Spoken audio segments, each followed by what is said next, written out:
Arthur Lavinjo Hughes, nadie me ama, nadie me ama. Quiero cenar, nadie me va a dar de comer, nadie me va a dar de comer. Este fue el momento exacto en el que Arthur Lavinjo Hughes, un niño de 7 años, perdió toda esperanza de vida. En un lapso de 5 horas, se realizaría una llamada de emergencia al 911 que revelaría al mundo la historia más desgarradora de Internet. La historia de Arthur Lavinjo Hughes. Servicio de ambulancias. ¿El paciente está respirando? Básicamente, mi hijastro de 6 años se cayó y se golpeó la cabeza. Ok. Y mientras estaba en el suelo, volvió a golpearse la cabeza otras 5 veces. Perdió el conocimiento. Tiene un gran bulto en la cabeza. Arthur había caído y golpeado su cabeza, pero fue encontrado en un estado que no podía explicarse solo con una caída.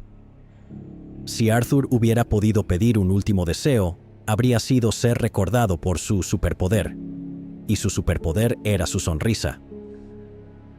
Estuvo rodeado de muchos ángeles guardianes, pero durante la pandemia del COVID-19, Arthur quedó confinado con la maldad en su forma más pura y vivió un infierno todos los días de su vida. El Departamento de Policía de Midlands, en Inglaterra, pronto descubriría las grabaciones y videos más horrendos, imágenes que desearían no haber visto nunca. Servicio de emergencias. La llamada llegó el 17 de junio del 2020. Arthur Lavinjo Hughes, de 6 años, había caído por las escaleras, y la voz en la línea sonaba frenética. Cuando los paramédicos llegaron, lo encontraron luchando por respirar, y a pesar de todos los esfuerzos por salvarlo, la vida de Arthur se desvaneció. Parecía un trágico accidente, hasta que los médicos notaron algo que los perseguiría durante años: lesiones horribles que no coincidían con la historia de la llamada. Arthur había muerto por lesiones catastróficas en el cerebro. Los médicos dijeron que el daño era equivalente al de un choque automovilístico. Incluso los paramédicos que acudieron a la escena notaron un trauma severo en la cabeza y múltiples moretones en su cuerpo. La verdad estaba a la vista de todos, oculta entre las palabras frenéticas y los sonidos de fondo de la llamada al 999, una grabación que lo cambiaría todo. Cuando se reprodujo nuevamente, esta vez con oídos más atentos y una sospecha más profunda, la verdadera historia detrás de la trágica muerte de Arthur dejó a todos conmocionados. Lo que antes parecía desesperación, ahora resonaba como algo mucho más oscuro. ¿Está respirando de manera ruidosa o anormal? ¿Es ruidosa o anormal? Es apenas perceptible. Apenas respira, entra y sale, está luchando por respirar. Básicamente, ha estado portándose mal todo el día. Se tiró al suelo, se golpeó la cabeza contra el piso. Intenté levantarlo, y en el proceso, también me golpeó a mí. Cuando lo levanté, parecía respirar un poco mejor al principio. Lo limpié. Le di un poco de agua para tratar de hacer que recobrara algo de color, pero entonces vi el bulto en su cabeza que se hizo él mismo. De acuerdo. La voz femenina que se escucha en la grabación era de Emma Tostin, de 32 años, la cuidadora y madrastra de Arthur Lavinjo Hughes. Su padre, Thomas Hughes, de 29 años, no estaba presente cuando ocurrió el supuesto accidente, dejando a Emma como la única testigo de los últimos momentos de Arthur. Ella también fue quien lo llevó al hospital, explicando cómo supuestamente sufrió las lesiones. Pero algo no cuadraba para los médicos. Sus sospechas los llevaron a involucrar a la policía y pronto los detectives comenzaron a interrogar a Emma para obtener su primera declaración oficial.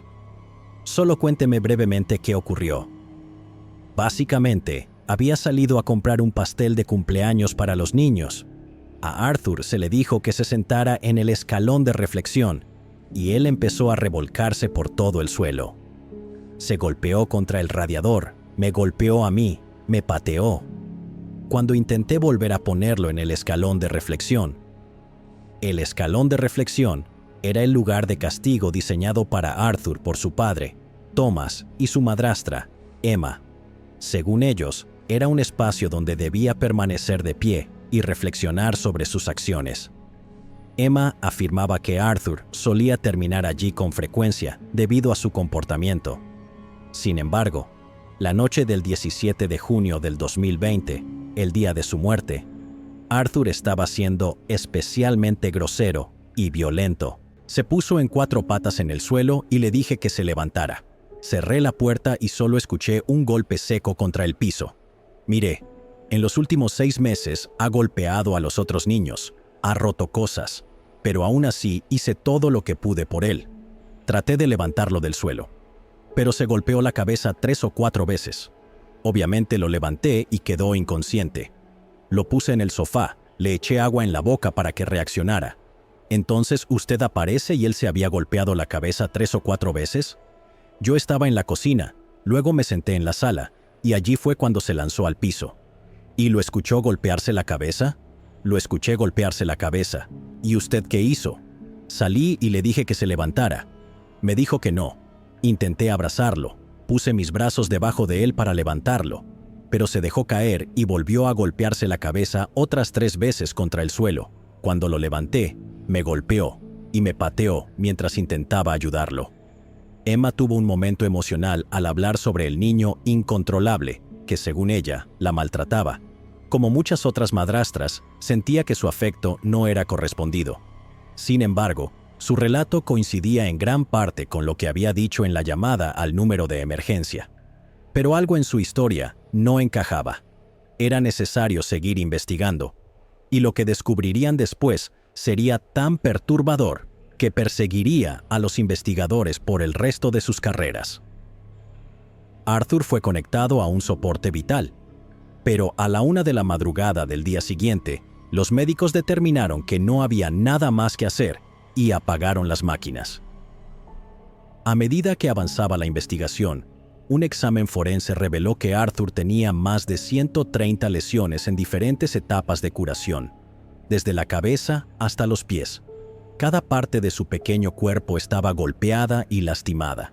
Su glándula timo y uno de sus riñones estaban gravemente reducidos, un signo claro de estrés físico prolongado. Sin embargo, la causa de muerte fue una hemorragia cerebral y el desprendimiento total de la retina en su ojo derecho. Los expertos aún no sabían que esto era solo la punta del iceberg. Cuando Arthur fue llevado por primera vez al hospital, tenía niveles peligrosamente altos de sodio en su cuerpo. 7 horas después, estos niveles seguían sin cambiar, lo que indicaba que su organismo no podía absorber el exceso de sal. Se estimó que, para alcanzar esos niveles de sodio, Arthur habría necesitado consumir 6 cucharadas de sal en un solo día, o, más probablemente, haber sido envenenado con altas dosis de sal durante varios días. El informe de la autopsia y las lesiones sufridas confirmaban claramente que Arthur había sido víctima de tortura. Pero eso no era lo que convertiría este caso en uno de los más infames de la historia de Middleton. Lo peor aún estaba por descubrirse. Durante la investigación, las autoridades encontraron horrores inimaginables que el niño inocente había sufrido, y estaban cada vez más cerca del monstruo sádico que había cometido lo impensable. No había duda de que algo no estaba bien en la historia de Emma y del inquieto Thomas. Las especulaciones comenzaron a extenderse por todo el país como un incendio fuera de control, pero pronto quedó claro que estas no eran simples suposiciones. El verdadero desafío era descubrir los horrores que se ocultaban tras las apariencias. La policía de Middleton obtuvo rápidamente una orden de registro para la casa de 2 habitaciones donde Emma vivía con su novio, Thomas Hughes, y sus hijos de relaciones anteriores. A primera vista, nada parecía particularmente extraño, excepto por una cámara de seguridad instalada en la sala de estar. Emma y Thomas les dijeron a los investigadores que la cámara estaba allí para vigilar a Arthur y asegurarse de que no se hiciera daño a sí mismo. Sin embargo, cuando los investigadores tomaron las grabaciones para analizarlas, no tenían idea de que contenían secretos tan horribles que desearían no haber visto jamás. Las imágenes de la cámara de seguridad mostraban detalles desgarradores de las últimas horas de Arthur. Escenas que aterrorizarían a cualquiera que las viera. «Nadie me ama», llanto. «Nadie me ama. Quiero cenar. Nadie me va a dar de comer. Nadie me va a dar de comer». Esta escalofriante grabación fue tomada unas horas antes del supuesto accidente de Arthur. En ella, el niño suplicaba que alguien llamado Blake fuera a rescatarlo. ¿Quiénes eran las personas en las que Arthur confiaba en sus últimos momentos? Blake era su tío, el hermano de Thomas Hughes. En las imágenes, Arthur aparecía débil, frágil y apenas podía mantenerse en pie mientras llamaba a su familia, más allá de Emma y Thomas. A medida que los detectives revisaban las grabaciones, contactaron a los abuelos de Arthur y a su tío Blake. La familia no solo estuvo dispuesta a hablar, sino que tenían mucho que contar. Arthur nació el 4 de enero del 2014. Solo un año antes, era uno de los niños más felices que se podía conocer. Amaba a los superhéroes y era un gran fanático del club de fútbol Birmingham City. Arthur, ¿vas a jugar para la selección de Inglaterra? Number, ¿por qué no? Ininteligible. Para empezar, Arthur era el niño más feliz. Era muy querido por todos. Era el bebé de mi hija, mi rayo de sol. Como digo, era muy feliz y lleno de gracia. Quienes lo conocían lo describían como un niño brillante y lleno de energía.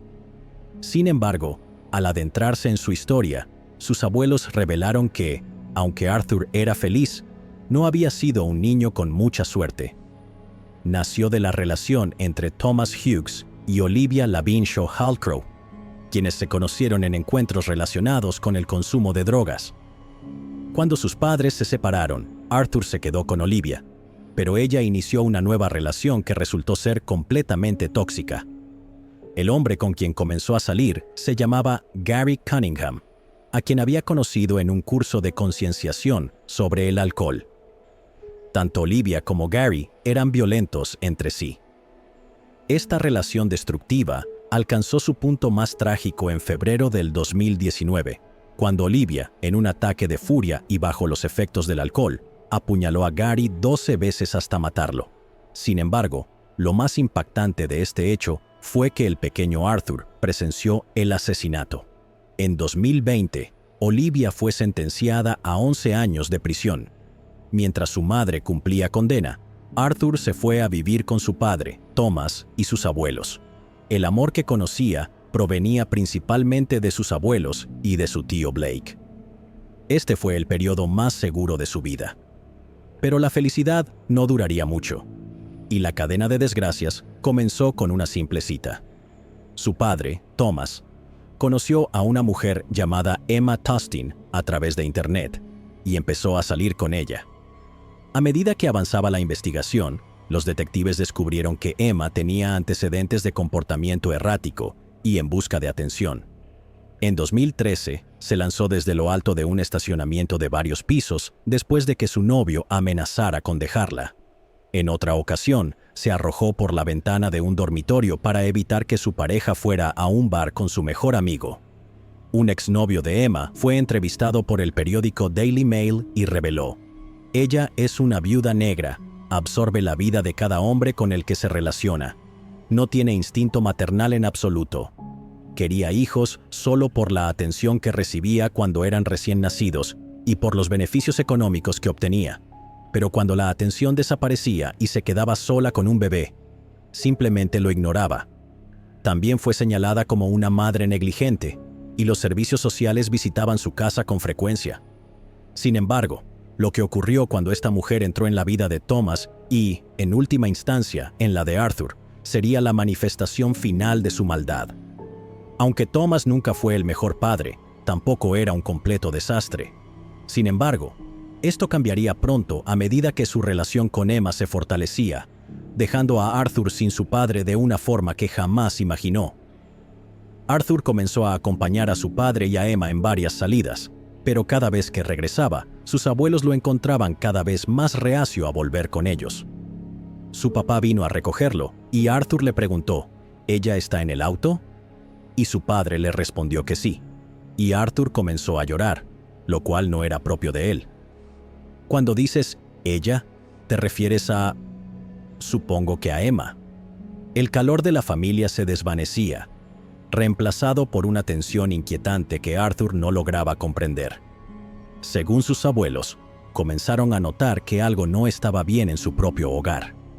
Arthur le tenía terror a Emma y a menudo intentaba esconderse cada vez que ella los visitaba. Los padres y el hermano de Thomas tampoco eran partidarios de ella, pues percibían su actitud de engaño y desprecio.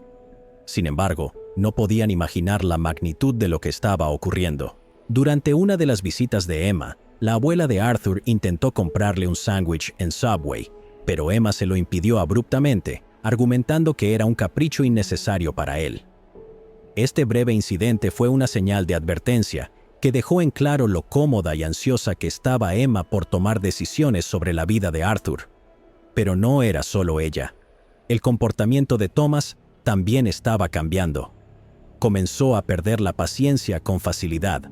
Tras una noche en casa de sus abuelos, Thomas regresó con Arthur, y Blake notó que el niño se quedaba mirando fijamente la pared.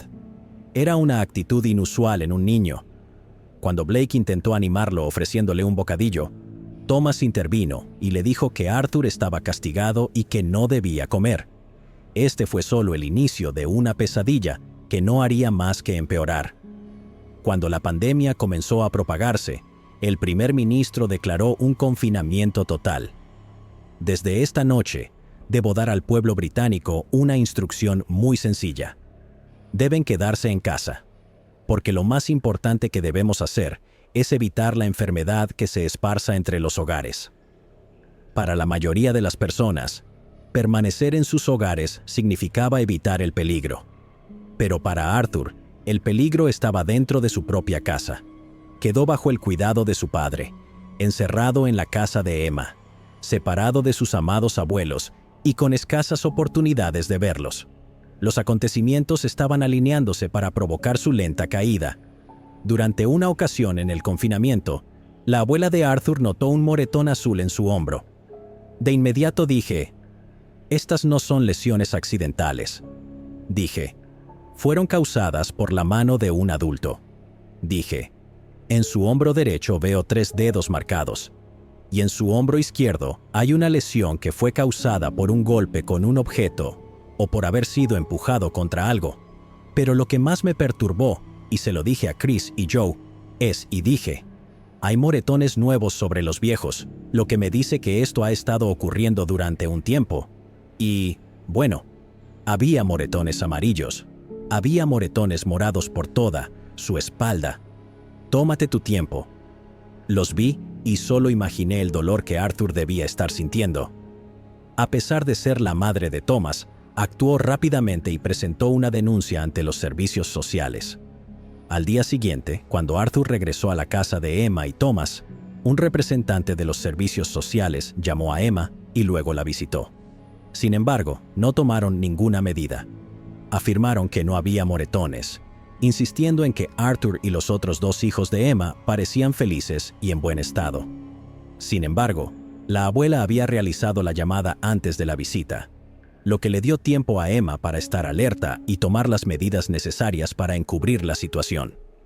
Entonces, Blake intentó contactar a la policía de Middleton, pero, lamentablemente, los oficiales nunca llegaron a Arthur porque asumieron que el caso estaba en manos de los servicios sociales.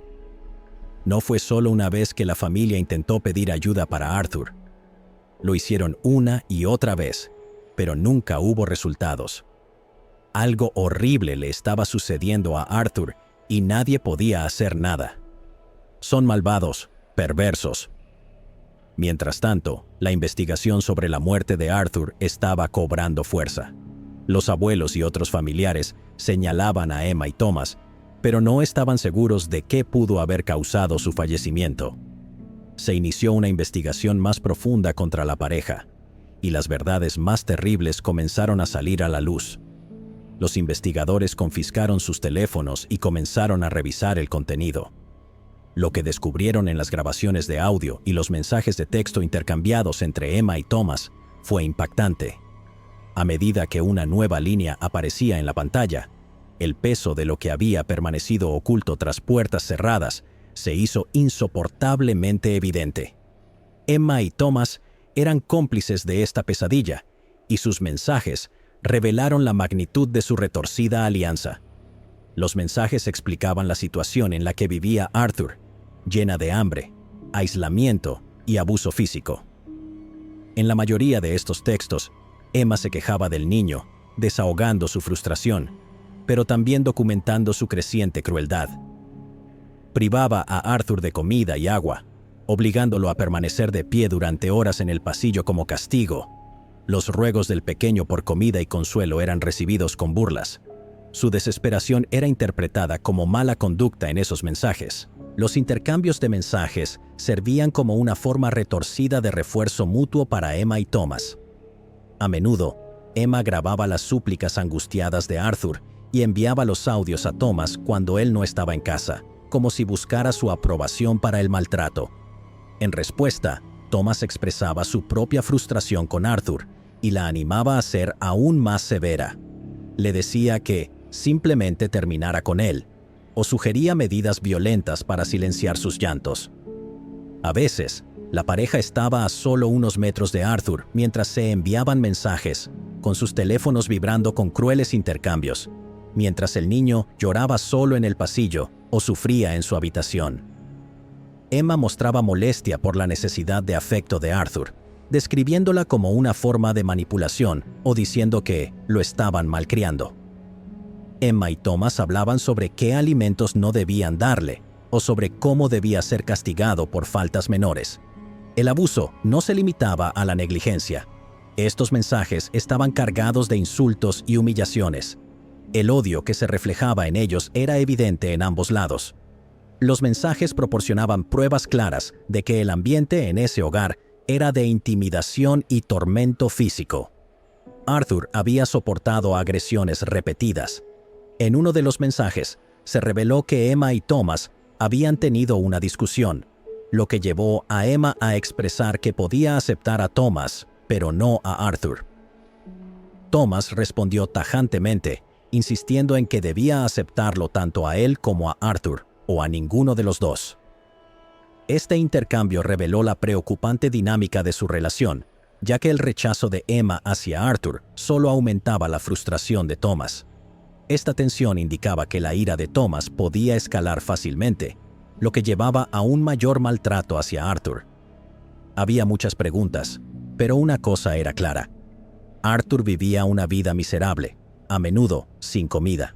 Una grabación de cámara de seguridad que antes parecía insignificante, adquirió un nuevo significado para los investigadores.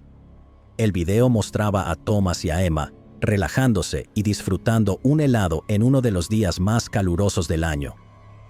Mientras tanto, Arthur era obligado a permanecer de pie en las escaleras, sofocado y hambriento, sin acceso a agua y vistiendo una pijama gruesa que solo aumentaba su incomodidad. Thomas estaba sentado con las piernas cruzadas, mientras Emma se encorvaba disfrutando una hamburguesa de McDonald's frente a un Arthur hambriento que permanecía indefenso en el pasillo. Surgió una pregunta. ¿Los otros hijos de Emma sufrían el mismo trato? Los abuelos de Arthur informaron a los investigadores que los hijos de Emma a menudo pasaban largas horas sin comer y eran dejados solos mientras ella permanecía en su habitación. Sin embargo, lo que Arthur soportó fue particularmente atroz. En ninguna de las grabaciones, los hijos de Emma parecían sufrir el mismo nivel de abuso que Arthur. Más tarde, los hijos de Emma les confesaron a los investigadores que ellos también eran castigados si intentaban ayudar a Arthur. Los detalles perturbadores del caso parecían no tener fin, y otra desgarradora grabación esperaba ser revisada. En esta, Arthur aparecía de pie, moviendo ligeramente los pies. A simple vista, parecía inofensivo, hasta que los investigadores se dieron cuenta de que había permanecido de pie hasta por 14 horas seguidas. A medida que los detalles escalofriantes se acumulaban, la policía estrechó el cerco alrededor de Thomas y Emma, interrogándolos sobre Arthur y los desgarradores hallazgos de las grabaciones. Poco a poco, la historia del accidente que ambos contaban comenzó a cambiar, pero fue Thomas quien se quebró primero y reveló una verdad aún más aterradora de lo que ya se sabía. Thomas admitió que pudo haber ido demasiado lejos al castigar a Arthur. les describió a los investigadores que Arthur tenía algunos problemas de comportamiento que, según él, afectaban a Emma y al resto de la familia. Aunque era difícil entender qué crimen podía cometer un niño de 6 años para merecer el castigo que Thomas estaba a punto de confesar. Dijo que había aprendido sobre métodos de tortura utilizados en interrogatorios, diseñados para causar el máximo dolor sin dejar cicatrices o moretones visibles. Entonces, ¿qué sucedió realmente el 17 de junio del año 2020? Arthur había estado sufriendo durante mucho tiempo, pero ¿su cuerpo simplemente se rindió? No. La verdad del caso era aún más cruel y despiadada. De hecho, había una realidad aún más atroz detrás de todo esto. Ese día, Thomas fue al supermercado con los hijos de Emma, dejando a Arthur atrás como de costumbre. Hambriento y débil, Arthur no podía haber hecho nada que Emma no pudiera manejar por sí sola, pero ella le envió mensajes a Thomas diciendo que Arthur estaba causando problemas. Cuando Thomas le dijo que lo disciplinara, Emma tomó la decisión de acabar con la vida del niño. Pocas horas después, Arthur estaba inconsciente cuando Thomas regresó. Emma ya le había golpeado la cabeza contra la pared varias veces. Cuando Arthur no se levantó tras varios intentos fallidos, Emma decidió llamar al número de emergencias con una historia falsa, alegando que Arthur se había golpeado a sí mismo y que se había caído. Thomas, sin vergüenza alguna, les dijo a los investigadores que todo había sido culpa suya y que Emma debía ser liberada. Declaró que fue su incapacidad para controlar a Arthur lo que lo llevó a perder el control y, en consecuencia, a la muerte del niño. Aseguró que Emma no tenía la culpa. El perturbador caso sacudió al país, desde Middleton hasta el Parlamento. El público tenía derecho a saber por qué, en este caso excepcional, las cosas salieron tan horriblemente mal y qué más se puede hacer para evitar que algo así vuelva a ocurrir en el futuro. Con la muerte de Arthur y sus lesiones claramente no autoinfligidas, las autoridades vieron a través de las mentiras de Emma y Thomas. Ambos fueron arrestados y acusados de la muerte del niño. El 3 de diciembre del año 2021, durante el juicio de Emma, el juez describió el ataque fatal con las siguientes palabras: "El acto final de asesinato fue cometido por ti, Tustin.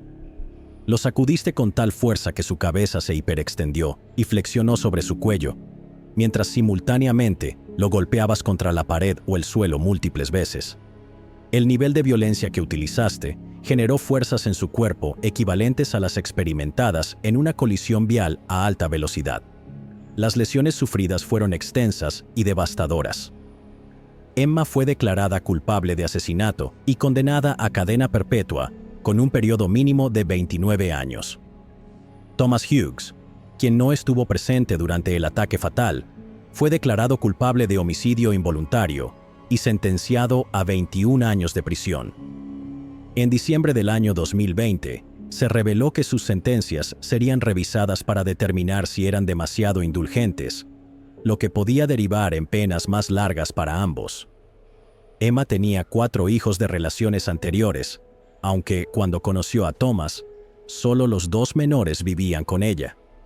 Para ese entonces, Emma ya había sido reportada varias veces a los servicios sociales debido a preocupaciones sobre el bienestar de sus hijos. Sin embargo, había perfeccionado su habilidad para manipular estas situaciones. Cada vez que los servicios sociales la visitaban, recurría a tácticas emocionales, llorando y haciéndose pasar por la víctima. Así, las autoridades se retiraban sin tomar más medidas. Los servicios sociales formaban parte de la historia desde el principio, pero su inacción se convirtió en un giro inesperado que nadie vio venir. Los servicios sociales no pudieron intervenir y por lo tanto dependió de la abuela de buscar ayuda por su cuenta. ¿Acaso acudir a los servicios sociales no desencadena una intervención de múltiples agencias? ¿Debes ir a un médico? No lo entiendo. Se supone que debería activar un mecanismo de respuesta conjunta. Si una persona reporta un caso a los servicios sociales, se analiza en el Centro de Intercambio de Información entre agencias. Eso debería haber provocado la intervención de un trabajador social. Sin embargo, el problema radicó en el retraso y en la gravedad con la que se evaluó la situación. No se trata de desestimar a quienes hacen denuncias, sino de señalar que, cuando hay un niño en peligro real, los profesionales médicos también pueden intervenir para agilizar el proceso y ver esas heridas en ese momento exacto. ¿Cómo es posible que los servicios sociales estuvieran involucrados desde el principio en este caso? Y aún así, ¿el sufrimiento prolongado de Arthur pasó desapercibido? Cheyenne Kircher. En la fría tarde del 13 de octubre del año 2011, una joven de 14 años y aspirante a youtuber llamada Cheyenne Kircher desapareció sin dejar rastro en East Dubuque, Illinois. Lo único que dejó atrás fue una misteriosa nota que haría que la policía diera vueltas sin encontrar respuestas. Lo que en un principio parecía ser un caso de fuga, pronto se convirtió en uno de los casos más impactantes y retorcidos jamás vistos. Sin saberlo, Cheyenne había grabado a la persona que sería responsable de su desaparición repentina. Cuando los detectives comenzaron a investigar, se reveló un escalofriante misterio. ¿Quién era este hombre misterioso y qué le hizo a Cheyenne? Lo que sucedió dejó a toda la comunidad horrorizada. ¿Aquí es donde está Cheyenne? Sí, aquí es donde está. ¿Cómo llegó aquí? Gracias a mí. El día que Cheyenne desapareció, todo lo que dejó atrás fue su teléfono, ropa y una nota escrita a mano. Las autoridades fueron notificadas de su desaparición cuando su familia notó que no había regresado a casa después de la escuela como se esperaba. Al principio, sus familiares tomaron la iniciativa de buscarla por su cuenta, contactando a amigos y conocidos para obtener información. Sin embargo, cuando sus esfuerzos no dieron resultado, decidieron alertar a las autoridades. Lo que no sabían era que las pistas en este caso llevarían a la colaboración de 3 agencias policiales para resolverlo. La primera vez que escuché sobre Cheyenne Kircher fue en un informe de persona desaparecida en East Dubuque, Illinois. Se envió un aviso a todas las agencias indicando que había sido reportada como desaparecida. El jefe O'Connell me llamó para que me uniera a la investigación, ya que íbamos a empezar a contactar a varios amigos y familiares. Casi un año antes de su desaparición, Cheyenne había comenzado a subir videos en su primer canal de YouTube, llamado Cheyenne 2010. En esos videos mostraba su personalidad alegre y su sentido del humor, protagonizando pequeñas actuaciones y escenas cómicas. Por eso, cuando esta joven tan feliz desapareció de repente, toda la comunidad se puso en alerta. Tan pronto como se reportó su desaparición, los oficiales, junto con perros de búsqueda, registraron la casa de la familia. La búsqueda se extendió a las áreas boscosas cercanas a su residencia, pero a pesar de los esfuerzos, no lograron encontrarla. A Cheyenne le gustaba ir al parque, así que revisamos los parques cercanos, en lugares donde podría haber dormido o comido. La escuela también era uno de sus lugares favoritos, ya que había un parque infantil y un campo de fútbol. Ella podía haber estado en cualquier parte. Hicimos una visita a la casa de Cheyenne, aunque en ese momento no entré, solo me quedé afuera. También realizamos una visita a la escuela y limpié el casillero de Cheyenne y guardamos todo lo que había dentro. También entrevistamos al orientador escolar. Para quienes estaban familiarizados con la situación de Cheyenne, la idea de que quisiera irse de casa no resultaba completamente sorprendente, ya que la dinámica familiar era un tanto inusual. Ella vivía con su madre, su padrastro Terry Abbas y otro hombre adulto, a quien Cheyenne identificaba como el novio de su madre. Además, tenía un hermano mayor y un hermano menor. Siempre parecía un poco descuidada. El padre biológico de Cheyenne había estado ausente desde que Lori se separó de él, cuando Cheyenne tenía 8 años. Tiempo después, Lori se casó con un hombre llamado Terry Abbas, a quien Cheyenne llamaba cariñosamente papá. Terry se convirtió rápidamente en la figura paterna más cercana para ella, después de perder el vínculo con su padre biológico, a quien solo había conocido en sus primeros años de vida. Sin embargo, su hogar tenía una capa adicional de complejidad, ya que Steve Staver, el novio de Lori, también vivía en la casa junto con Terry. No se sabe con certeza en qué momento Steve apareció en la vida de Lori, pero para ella, vivir con su esposo y su novio parecía algo completamente normal. Aún así, la dinámica familiar no era el único problema, ni siquiera el más alarmante. La condición en la que se encontraba la casa fue lo que más preocupó a las autoridades. Cuando los investigadores llegaron para hablar con la familia de Cheyenne, se encontraron con un olor insoportable, algo que, según describieron, nunca habían experimentado antes. En el interior de la vivienda había montones de basura, pilas de ropa sucia y suciedad acumulada en casi todas las habitaciones. El hedor impregnaba toda la casa, creando un ambiente extremadamente insalubre y desagradable. Las condiciones deplorables del hogar, sumadas a la inusual estructura familiar y a la nota que Cheyenne dejó, llevaron a las autoridades a considerar el caso como una fuga clásica. Pensaron que la joven simplemente intentaba escapar de su realidad. Cuando analizas la cantidad de factores de riesgo en este caso, es casi seguro que la persona involucrada termine siendo una futura víctima, un futuro agresor, o alguien que, aunque logre escapar de ese ambiente, tendrá que superar muchas dificultades. Es una forma bastante desoladora de ver un caso como este. Dadas las circunstancias, a las fuerzas del orden no les costó creer el contenido de la nota de Cheyenne, que era la única pista que tenían. En ella, la joven se despedía de su familia y les pedía explícitamente que no la buscaran. Explicaba que se iba para encontrar una vida mejor en otro lugar.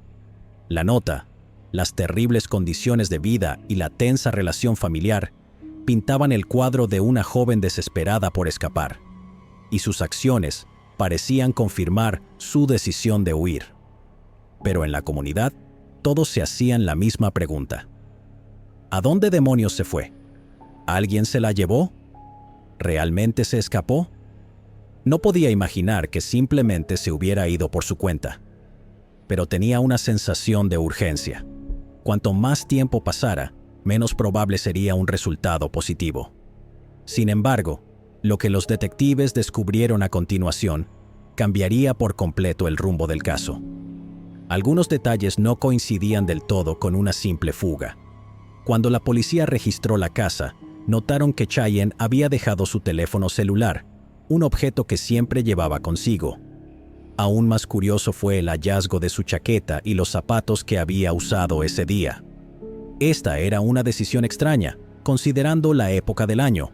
Con el invierno acercándose, las temperaturas ya habían comenzado a descender hasta casi el punto de congelación, lo que hacía poco probable que Cheyenne se hubiera ido voluntariamente sin la ropa adecuada.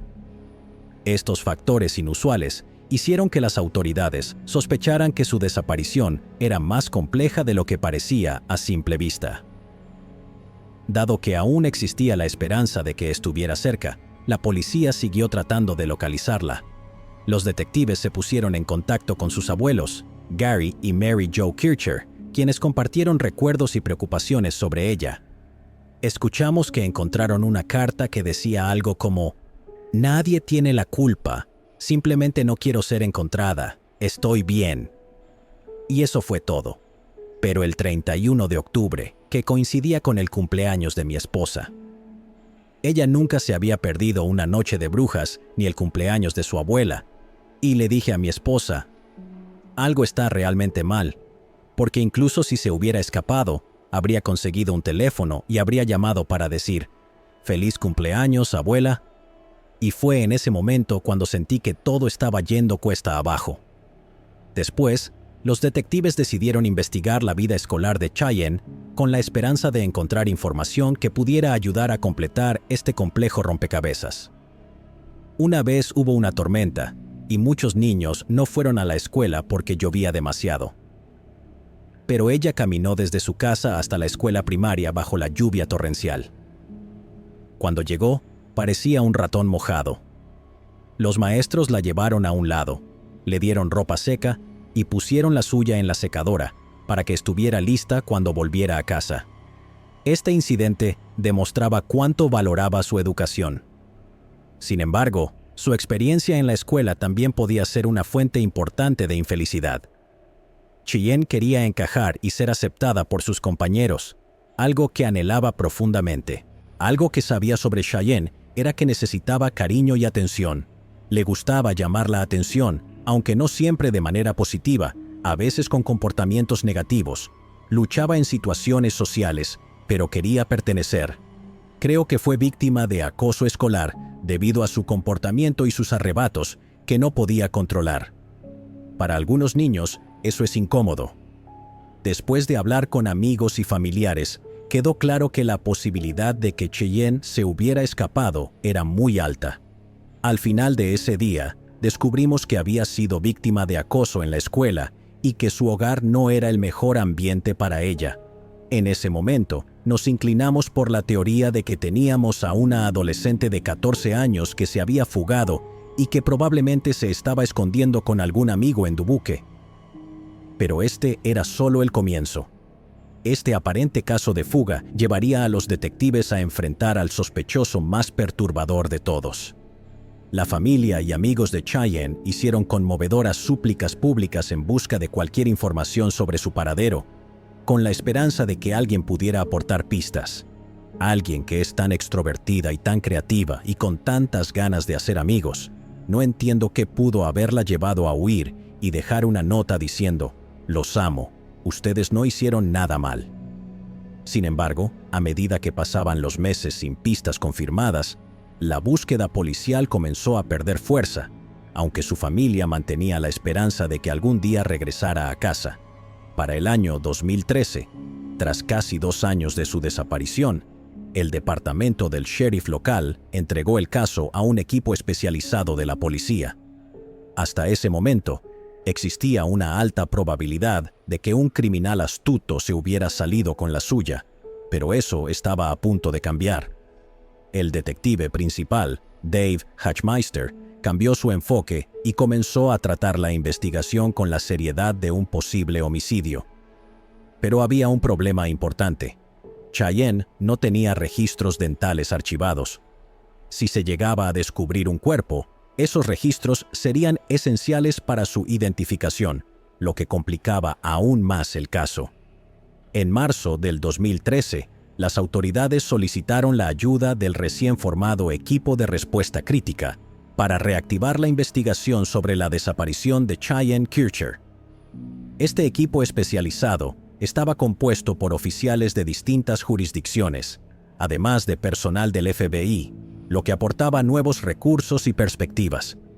Los investigadores comenzaron repasando cada paso que había seguido previamente el Departamento de Policía de East Dubuque, con la esperanza de que un enfoque fresco revelara nuevas pistas.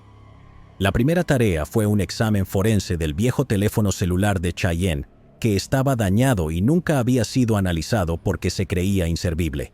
Sin embargo, el dispositivo contenía información impactante que los detectives jamás hubieran esperado encontrar. Cheyenne había estado en Internet comunicándose con hombres mayores, lo que generó una gran preocupación para nosotros.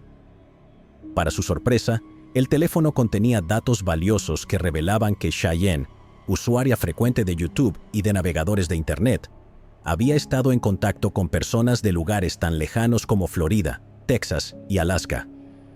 Gracias a los amplios recursos del FBI, los investigadores rápidamente identificaron a estas personas y las interrogaron. No obstante, pese a sus esfuerzos, no encontraron evidencia de que alguno de ellos estuviera involucrado en la desaparición de Cheyenne. Cuando esta línea de investigación llegó a un callejón sin salida, los detectives regresaron su atención a la familia de Cheyenne, buscando cualquier indicio de que su desaparición estuviera relacionada con sus seres más cercanos. El caso comenzaba a tomar una forma mucho más siniestra. ¿Podrían tener razón los detectives en sus sospechas? Si así era, ¿qué posible motivo tendría su familia para hacerle daño? La madre era sospechosa. El novio de la madre era sospechoso. Pero lo más importante, los detectives sospechaban del hermano mayor de Cheyenne. De hecho, sus amenazas y comportamiento agresivo habían quedado grabados en video. «Está bien, estoy de vuelta, damas y caballeros. ¿Qué demonios? ¿Qué haces con un palo de hockey? ¿Qué haces en mi habitación? No es tu habitación, idiota. Sal de mi cuarto. Tócame otra vez y te romperé las manos. Advertencia: este hombre podría matarte. Sin embargo, al investigar más a fondo, los detectives descubrieron que la relación entre Cheyenne y su hermano mayor era como la de cualquier otro par de hermanos. Así que, después de descartarlo como sospechoso, estaban a punto de encontrar información perturbadora que los dejaría completamente sorprendidos. Cheyenne le había sugerido a algunas personas que había sido abusada por su padrastro, Terry Abbas. En julio del 2011, Cheyenne le confió a una amiga que Terry podría haberla estado abusado, alegando agresión sexual. Cuando Cheyenne venía a la escuela, me contaba mucho sobre su vida en casa.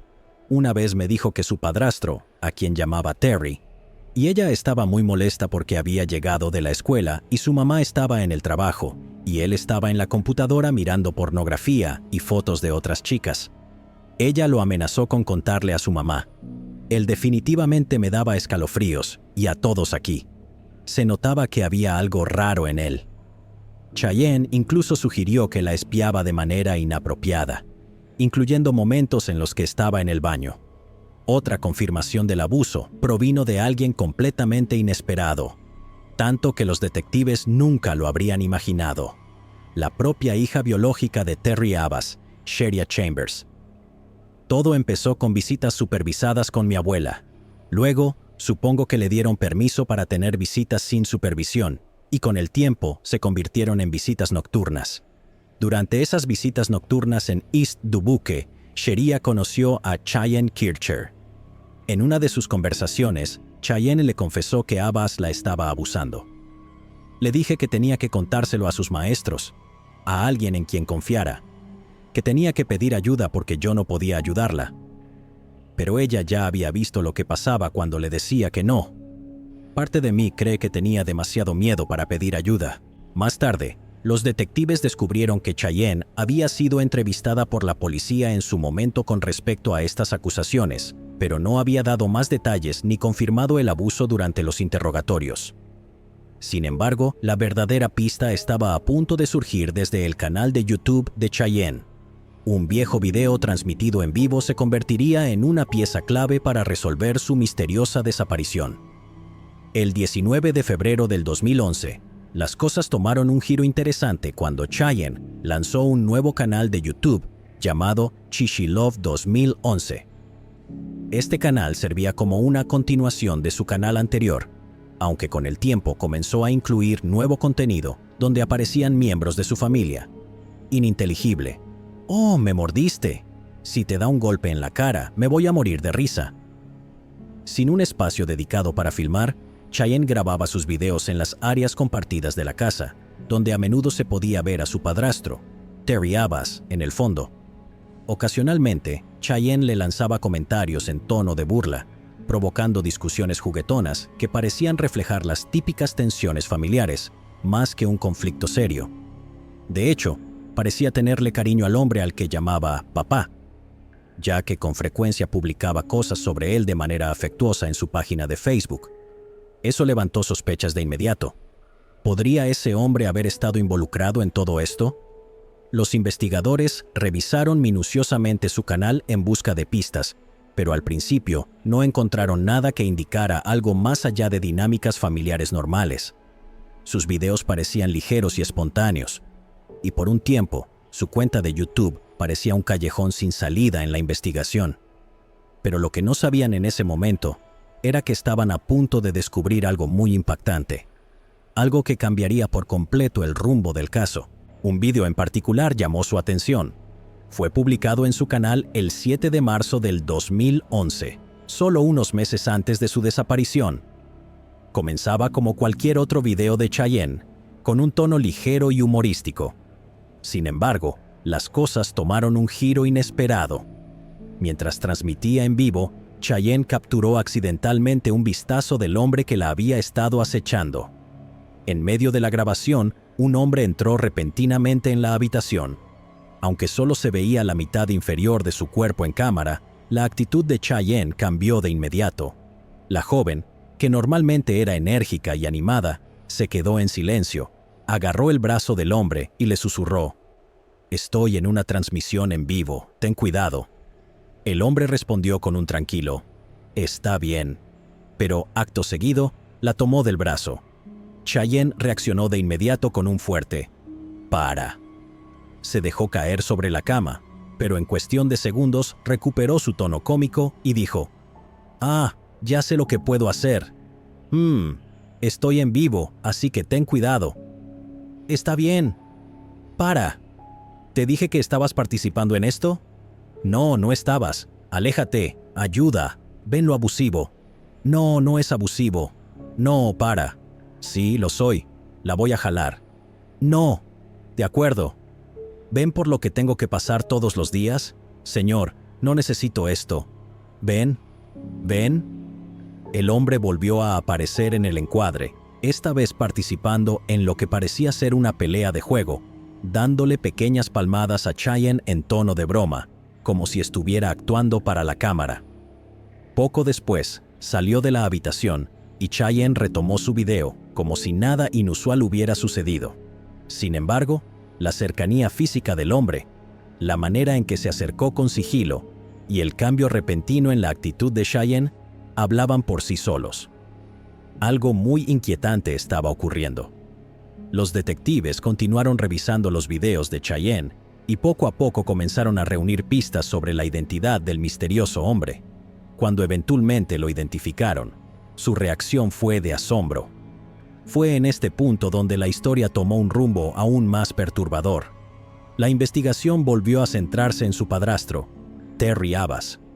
Si bien no había pruebas directas que confirmaran las intenciones maliciosas de Terry hacia Cheyenne, la policía estaba convencida de que representaba una amenaza y que probablemente estaba involucrado en su desaparición. Con esto, Terry Abbas se convirtió en el principal sospechoso del caso. Nos preocupa un par de cosas. Primero, que intente huir. Y segundo, que, si está realmente nervioso por nuestra investigación, podría delatarse a sí mismo. Si de verdad había asesinado a Cheyenne, era posible que intentara regresar al lugar del crimen para mover el cuerpo o encubrirlo mejor. A medida que la sospecha sobre Terry aumentaba, los detectives decidieron monitorear sus movimientos colocando un rastreador en su auto. Dado que la familia solía ir de campamento a lugares remotos, los investigadores pensaron que, si Terry le había hecho daño a Cheyenne, tal vez regresaría a alguno de esos sitios aislados para ocultar cualquier evidencia. Si había cometido el crimen, era probable que volviera a uno de esos lugares familiares. Por eso, instalaron el dispositivo de rastreo en su vehículo, configuraron el software de monitoreo y esperaron para ver qué hacía. Pero también pensamos que él quería mantener la ilusión de que seguía cooperando, así que quizás no iría a ningún lado, trataría de aguantar la presión el mayor tiempo posible. Pusimos el rastreador en su vehículo, así que estoy en la computadora ansioso por ver. ¿A dónde va? ¿Qué está haciendo? Con el rastreador activado, los detectives lo observaron salir de su casa, detenerse en una gasolinera y luego cruzar el puente hacia Iowa. Pero entonces, sin previo aviso, la señal del rastreador se detuvo abruptamente. Este fue un momento en el caso que nadie podría haber predicho, y yo me quedé como... ¿Qué pasó? Mi primer pensamiento fue, ¿encontró el rastreador y lo arrojó al río Mississippi? Con esta pista enfriándose, el equipo decidió que era momento de confrontar a la familia de manera más directa. Necesitaban sacar a la luz la posibilidad de que hubiera ocurrido un crimen. Este es un caso que depende de una confesión. O conseguimos una confesión, o de alguna manera tropezamos con su cuerpo. Así que decidimos como equipo que íbamos a traerlos a todos al mismo tiempo, en salas separadas, para interrogarlos. Y después de las entrevistas, los enviaremos a un detector de mentiras. Sentimos que era nuestra mejor opción. Todos los miembros de la familia de Cheyenne aceptaron asistir a los interrogatorios, excepto Terry Abbas. Según informó, tenía obligaciones laborales, pero su ausencia se destacó como una gran señal de advertencia para los investigadores. Alguien que no se presenta cuando todos los demás sí lo hacen, para mí, es una gran bandera roja. Hay una razón por la que no quiere estar aquí. En la reunión programada, El resto de los familiares de Cheyenne accedieron a someterse a un interrogatorio formal y a la prueba del detector de mentiras para ayudar con la investigación. Terry Abbas, sin embargo, se resistió al principio, aunque no tuvo más opción que cumplir. Cuando Abbas llegó, fue entrevistado por un experimentado agente del FBI que formaba parte del equipo de investigación.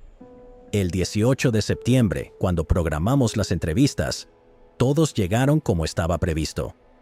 Hablamos brevemente con ellos en grupo y les dijimos exactamente lo que iba a suceder.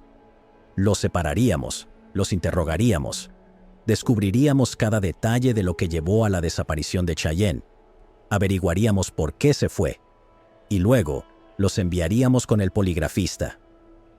Era un momento decisivo en la investigación. Los detectives esperaban que las entrevistas y los resultados de la prueba del detector de mentiras por fin proporcionaran respuestas. Sin embargo, el retorcido motivo detrás del crimen impensable que estaban a punto de descubrir dejaría a la policía en estado de shock. Pero la historia aún tenía otro giro inesperado. Cuando llegó la hora programada para la entrevista, Terry Abbas no apareció. Preocupado por su ausencia, el agente especial del FBI Wayne Jackowski, quien había estado coordinando con la familia de Cheyenne, decidió buscarlo. Jackowski localizó a Abbas en East Dubuque y lo escoltó hasta la estación de policía para garantizar su participación en la investigación. Definitivamente fue intencional hacerle saber que lo esperaba un poligrafista después del interrogatorio. Queríamos ejercer tanta presión mental y presencia policial en su mente como fuera posible. Los separamos y comenzamos los interrogatorios. La madre, el novio y el hermano de Cheyenne parecían bastante abiertos en sus respuestas. Pero los detectives notaron que las respuestas de Abbas carecían de la claridad y sinceridad esperadas. Algo en su actitud hacía que el equipo sintiera que estaba ocultando algo. El equipo de investigación confiaba en que la prueba del detector de mentiras ejerciera la presión suficiente para hacer que Abbas revelara la verdad. Desde el principio, más allá de las preguntas básicas para verificar su nombre y fecha de nacimiento, Abbas comenzó a fallar la prueba. El agente del FBI, que administraba el polígrafo, lo confrontó, explicándole que los resultados indicaban claramente que no estaba diciendo la verdad. Le dijo que no estaba saliendo bien para él y que sus respuestas no parecían honestas. Decidimos poner a Terry Abbas en la sala de entrevistas con grabación de video, porque es el más probable de ser nuestro agresor, y si confiesa, queremos tenerlo en video. Bajo un escrutinio cada vez mayor, Abbas comenzó a derrumbarse, y lo que reveló a continuación resolvería el misterio de la desgarradora historia de Cheyenne. Bueno, ya tienen a su hombre. Cuando dices es eso, ¿a quién te refieres? Tengo que preguntar. Tienen a Terry Abbas. Cheyenne ya no está con nosotros. Se ha ido. Durante su confesión inicial, relató una historia perturbadora. Afirmó haber llevado a Cheyenne al bosque detrás de su casa, donde pasaron el tiempo corriendo y jugando. Cheyenne quería que él la persiguiera entre los árboles, así que lo hizo. Sin embargo, Abbas era torpe, resbalándose y deslizándose mientras intentaba alcanzarla. Según su versión, en algún momento perdió el equilibrio y se desmayó. Cuando recuperó la conciencia, descubrió a Cheyenne tendida sin vida frente a él, con su mano aún envuelta alrededor de su cuello. Volvamos a ese día. Cuando llegó de la escuela, cuéntame lo que recuerdas a partir de ahí. Recuerda lo mejor que puedas. Estábamos bromeando, estábamos afuera. Ella quería que la persiguiera. La perseguí, subió al bosque y la seguí por un par de minutos. Y me caí. ¿Te caíste? Sí, estaba resbaladizo. Ella pensó que era gracioso. A partir de ahí no sé qué pasó. Supongo que a partir de ahí perdí la razón. Antes de darme cuenta, estaba parado sobre su cuerpo. No estaba respirando. Ininteligible. Lo último que recuerdo es mi mano sobre su garganta.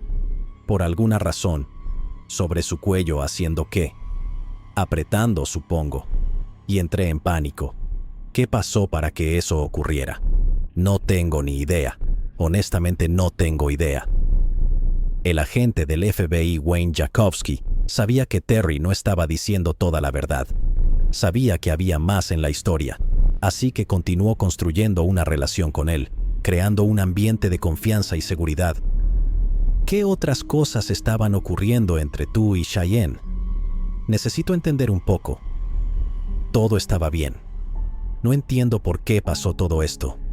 Todo era perfecto. ¿Había alguna otra lesión en ella? ¿En algún momento la golpeaste o le hiciste daño por alguna razón? No. Number inintelligible. ¿En ningún momento le pegaste? No, no soy una persona violenta. Eso es lo que no entiendo. El agente Jackowski continuó con su estrategia, y lo que Terry confesó dejó helados a los detectives. Solo sabía que me iban a atrapar. Quiero decir la verdad. Quiero empezar con el proceso de sanación. Solo me preocupa que ustedes me vayan a odiar. ¿Estuviste involucrado sexualmente con ella o de alguna otra manera? Number. Necesito saber si eran algo más que pudiera haber causado esto para que yo pueda entender. Number.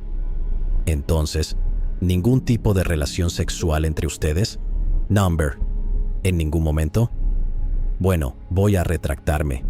Déjame retractarme. Te voy a decir toda la verdad y nada más que la verdad. Lo aprecio.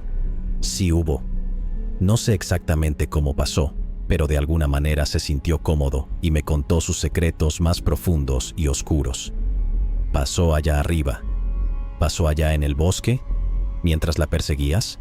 ¿Tuviste relaciones con ella antes de que pasara lo que pasó? Pasó. Ese día pasó. Después de haber tenido relaciones, la estranguló hasta matarla. Afirmó haber cavado un hoyo bastante profundo él solo. Luego, llevó a Cheyenne hasta allí, la metió en la fosa y la enterró. ¿Y qué hiciste justo después de eso? Tomé una pala y cavé un hoyo. No sé por qué lo hice, pero después la enterré. Durante la entrevista con Terry Abbas, se le preguntó si llevaría al equipo al sitio donde supuestamente había enterrado a Cheyenne, y él aceptó. Había otra serie de confesiones aún más siniestras que los oficiales estaban a punto de descubrir. Por fin, los investigadores tenían una confesión, pero ahora se enfrentaban a la desgarradora tarea de comunicarle la noticia a la familia de Cheyenne, que había mantenido la esperanza de su regreso seguro. Cuando se le informó a la madre de Cheyenne, la noticia la devastó. Se derrumbó en lágrimas, tornándose inconsolable. Durante casi 2 años, la madre de Cheyenne se había aferrado a la creencia de que su hija estaba viva y que se encontraba con alguien que la ayudaría a regresar a casa. El shock se intensificó al saber que Cheyenne probablemente estaba enterrada a solo unos 100 metros de la casa de su familia. Aunque la policía había conseguido una confesión y se sentían confiados de que Abbas era el responsable, aún no habían localizado el cuerpo de Cheyenne. El equipo de investigación decidió continuar inmediatamente con la búsqueda, con el objetivo de dar cierre a la familia y confirmar la versión de Abbas. Él los llevó a una zona boscosa donde alegaba haber matado a Cheyenne, guiando al equipo hacia lo que él pensaba que era el lugar de su entierro. El 18 de septiembre, poco después de la confesión de Abbas, los investigadores llegaron a la ubicación boscosa que él indicó. Abbas los llevó cerca del sitio que recordaba, marcando un punto significativo para el equipo de búsqueda. Por aquí. Quiero que vean bien esto. ¿Aquí es donde está Cheyenne? Sí. Ahí es donde está. ¿Cómo llegó ella aquí? Por mí. Le pregunté, Terry, ¿a qué profundidad la enterraste? ¿A qué profundidad está? ¿Como a 1,20 m o 1,50 m? ¿Y este fue el hoyo que tú cavaste? Sí. ¿Alguien te ayudó a ponerla allí? Number. ¿Lo hiciste tú solo? Sí. No le creí. Después de que ella murió, ¿la dejaste allí cuando fuiste por la pala? ¿La enterraste el mismo día que murió? ¿Cuántas veces regresaste al lugar? Una vez. ¿Recuerdas cuándo? Hace unos días. ¿Alguien te ayudó con esto? Number. ¿Fuiste tú solo? Ok. ¿Le dijiste a alguien que hiciste esto? Number. ¿Y es esta el área general? Recuerdo que le dijiste a Wayne que tuviste relaciones sexuales con ella. ¿Fue aquí? Justo ahí. Justo ahí. ¿Detrás de él? ¿Puedes mostrarnos? Espero es que te claro ahora. Sí. Donde la enterraste fue donde la mataste. A 1,5 metros o más desde aquí. A 1,5 metros desde aquí. Sin embargo, a medida que pasaban las horas, los investigadores comenzaron a sentirse cada vez más ansiosos mientras cavaban cada vez más profundo sin encontrar el cuerpo de Cheyenne. A medida que retiraban capa por capa de tierra, solo encontraban tierra vacía, lo que generaba preocupación. A pesar de la guía de Abbas, comenzaron a temer que pudieran estar cavando en el lugar incorrecto o que los hubieran engañado por completo. Estábamos trabajando en órdenes de registro y todo ese tipo de cosas que necesitamos hacer para traerla de regreso. Simplemente recuperar sus restos y dar algo de cierre a todos. La excavación era muy meticulosa. Estaban tomando capa por capa y toda la tierra estaba siendo tamizada. Cada pequeño trozo se examinaba minuciosamente. Se volvió muy frustrante. Tuvimos a muchas personas trabajando sin descanso para tratar de encontrarla, pero no encontrábamos nada. Generalmente, ya habríamos encontrado algo para este punto. Esto no tiene sentido en relación con lo que él había dicho en su confesión inicial, sobre que había cavado el hoyo el mismo día del asesinato. Creíamos que teníamos la ubicación correcta, pero realmente no sabíamos. ¿Y si estaba mintiendo sobre la ubicación? Realmente creíamos que solo estaba jugando con nosotros. Los investigadores se comunicaron nuevamente con Abbas. Ahora, dispuesto a hablar, estaba preparado para explicar por qué no se había encontrado el cuerpo de Cheyenne en el sitio de búsqueda inicial. Hay aproximadamente 30 agentes del FBI allí. Hemos estado cavando desde ayer. Y para ser honesto, me estoy preocupando un poco porque seguimos bajando y bajando, pero no estoy viendo nada. Según la información que nuestro equipo ERT había dicho, normalmente las personas no se entierran tan profundo. Entonces, ¿estaba diciendo la verdad o no? Tengo problemas con esto, Terry. Estoy teniendo un poco de problema con que un solo tipo haya cavado este hoyo en ese tiempo del que hablas. No me tomó tanto cavarlo. Con esa pequeña pala, ¿me entiendes? Alrededor de 30 minutos de comenzada la entrevista, Abbas hizo una confesión impactante, revelando que en realidad había cavado la tumba de Cheyenne el día antes de matarla, no después. Esto era evidencia clara de que había planeado el asesinato con antelación. Ahora es el momento, Terry. Ahora es el momento de liberar ese fantasma, de dejar salir a ese demonio de tu cuerpo, porque él todavía está ahí y sigue carcomiéndote, porque lo veo en tus ojos. Él sigue carcomiéndote un poquito ahora, un poquito después, y eso solo va a empeorar conforme pase el resto de tu vida. He tratado con este tipo de cosas antes y sé que lo más difícil es dejar salir a ese demonio. Pero una vez que se va, recuperas tu vida, recuperas tu interior. No vivas contigo mismo el resto de tu vida con ese demonio, porque no lo mereces. Déjalo salir ahora y cuéntanos exactamente cómo sucedió. Te sentirás mejor, y ese demonio ya no estará molestándote. Déjalo salir. Tenían razón sobre una cosa. Toma más tiempo cavar un hoyo de lo que crees. Lo cavé un día antes, y sí, lo hice. Planeé matarla. Esta confesión también arrojó luz sobre uno de los elementos más desconcertantes de la investigación. Los detectives estaban buscando el cuerpo de Cheyenne en el lugar correcto, pero como Abbas había pasado días cavando una tumba profunda, el cuerpo iba a estar al menos a 2 metros de profundidad.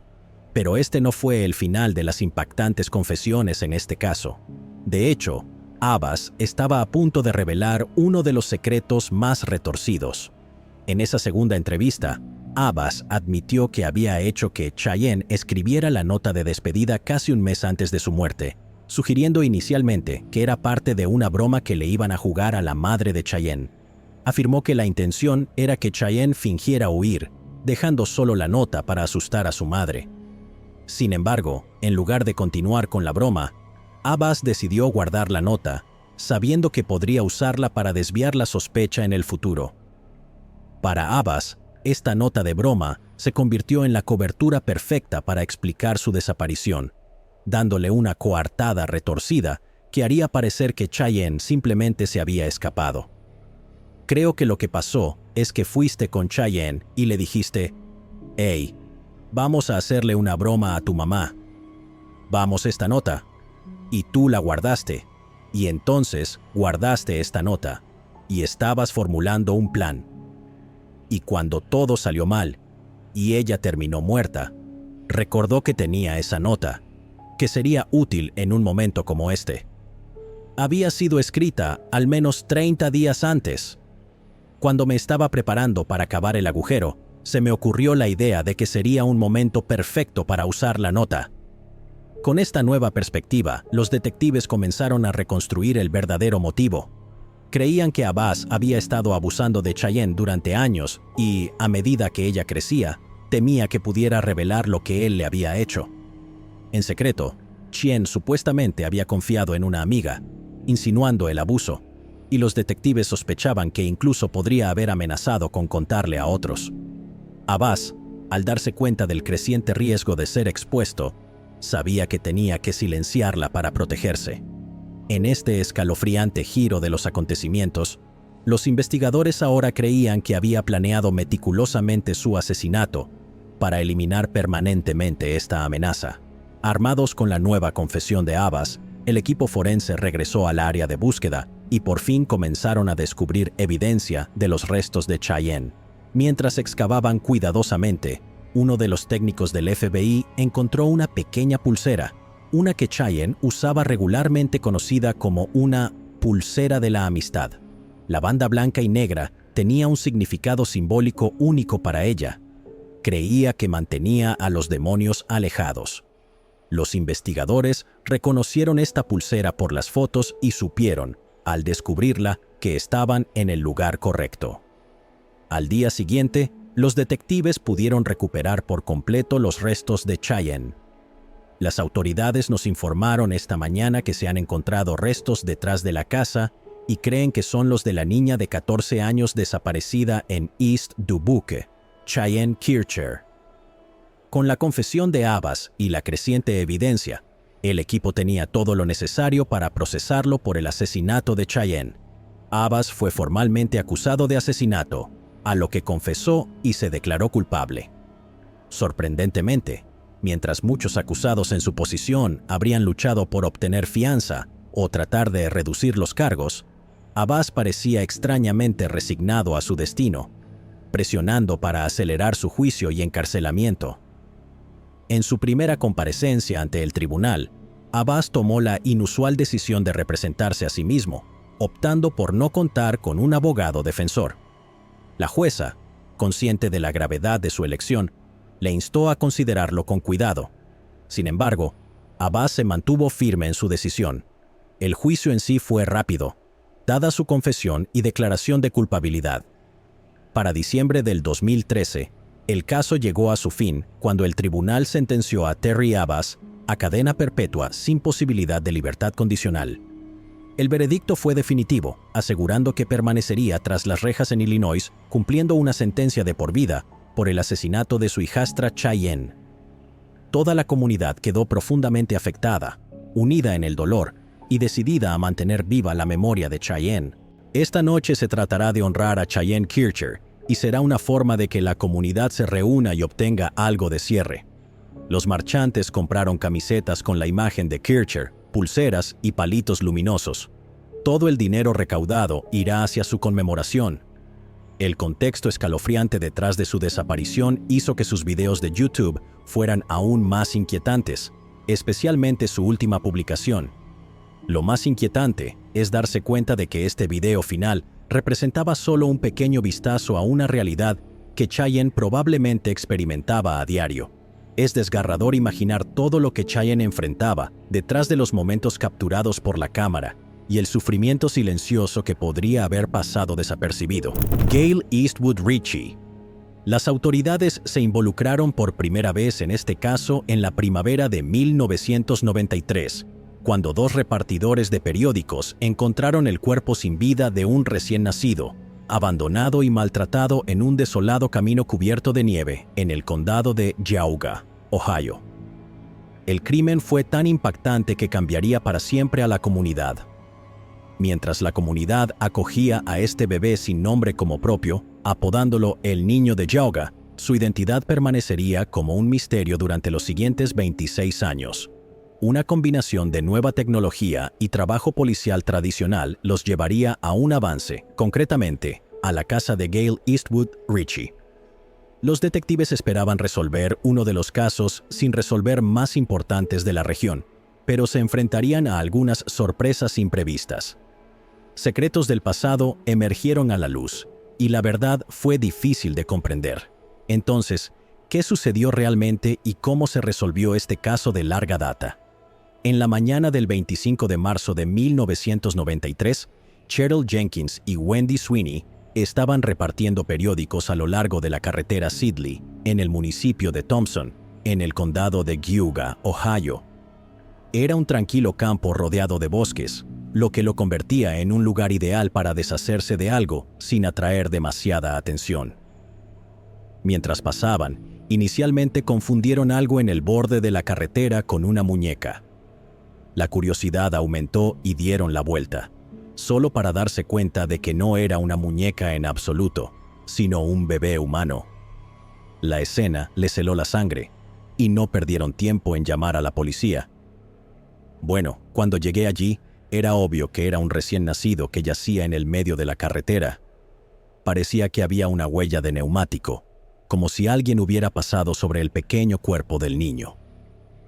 El cuerpo del niño estaba dentro de una bolsa de basura, con su brazo y pierna faltantes, probablemente arrancados por animales. Un trozo de su cordón umbilical aún estaba unido. Cheryl y Wendy estaban indignadas de que alguien pudiera cometer un acto tan horrendo contra un bebé inocente. No sé cómo alguien pudo hacer eso, es horrible. Ojalá lo hubiéramos encontrado con vida. Solo espero que encuentren a quien lo hizo y que sea castigado, porque hay muchas personas que quieren bebés. Podrían haberlo dado en adopción o algo así. Inicialmente, los detectives consideraron la posibilidad de que la madre del niño también hubiera corrido la misma suerte, lo que los llevó a buscar en el bosque cualquier evidencia adicional: ropa, partes del cuerpo, cualquier tipo de evidencia que pudiera haber sido dejada inadvertidamente en la escena por quien abandonó al bebé aquí. Sin embargo, esa búsqueda no dio resultados. Mientras el cuerpo era sometido a una autopsia, los detectives comenzaron a preguntarse si esto podría haber sido obra de alguien de la propia familia del bebé. El sheriff del condado de Geauga, George Red Simmons, dio una conferencia de prensa ese mismo día pidiendo la ayuda del público. Determinamos que el bebé era caucásico, que tenía menos de 6 meses y que había estado expuesto a los elementos durante al menos 12 horas. Suplicó a cualquier persona con información relevante que diera un paso adelante y ayudara a identificar al bebé. Fue una súplica desesperada para arrojar luz sobre el desgarrador caso y hacer justicia para la víctima inocente. Lo primero que me impactó cuando lo vi fue: ¿por qué? ¿Cómo? Lo que queríamos saber era si el niño estaba vivo, si respiró aire o si nació muerto. Los informes de la autopsia revelaron detalles aún más desgarradores. Se determinó que el niño tenía entre 1 y 3 días de vida. Usando una prueba estándar de hacer flotar un pulmón en agua, el forense concluyó que el bebé había nacido vivo. Sin embargo, a pesar de una investigación exhaustiva, no pudieron determinar la causa exacta de la muerte. También permanecía incierto si el bebé ya había fallecido cuando fue abandonado, o si sucumbió a los duros elementos tras ser dejado en el frío. La noticia del trágico destino del bebé conmovió los corazones de las personas en el noreste de Ohio.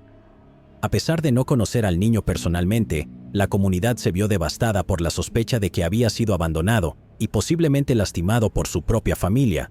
Su único deseo era que se hiciera justicia. Mientras tanto, las fuerzas del orden perseguían incansablemente cualquier pista que pudiera ayudar a identificar al bebé. La oficina del sheriff del condado de Geauga hizo un sincero llamado a la madre del niño, ofreciendo apoyo y orientación para evitar más daños. Pero, tristemente, nadie se presentó. Los agentes fueron de puerta en puerta entrevistando a los residentes de la zona. Se contactó a agencias policiales en todo el estado para verificar si había informes de bebés desaparecidos. Además, se contactaron hospitales para obtener listas de nacimientos en los últimos 3 meses en varios condados, pero el origen del bebé seguía siendo un misterio. Adicionalmente, se estableció una línea de información y se distribuyeron volantes con la esperanza de obtener pistas.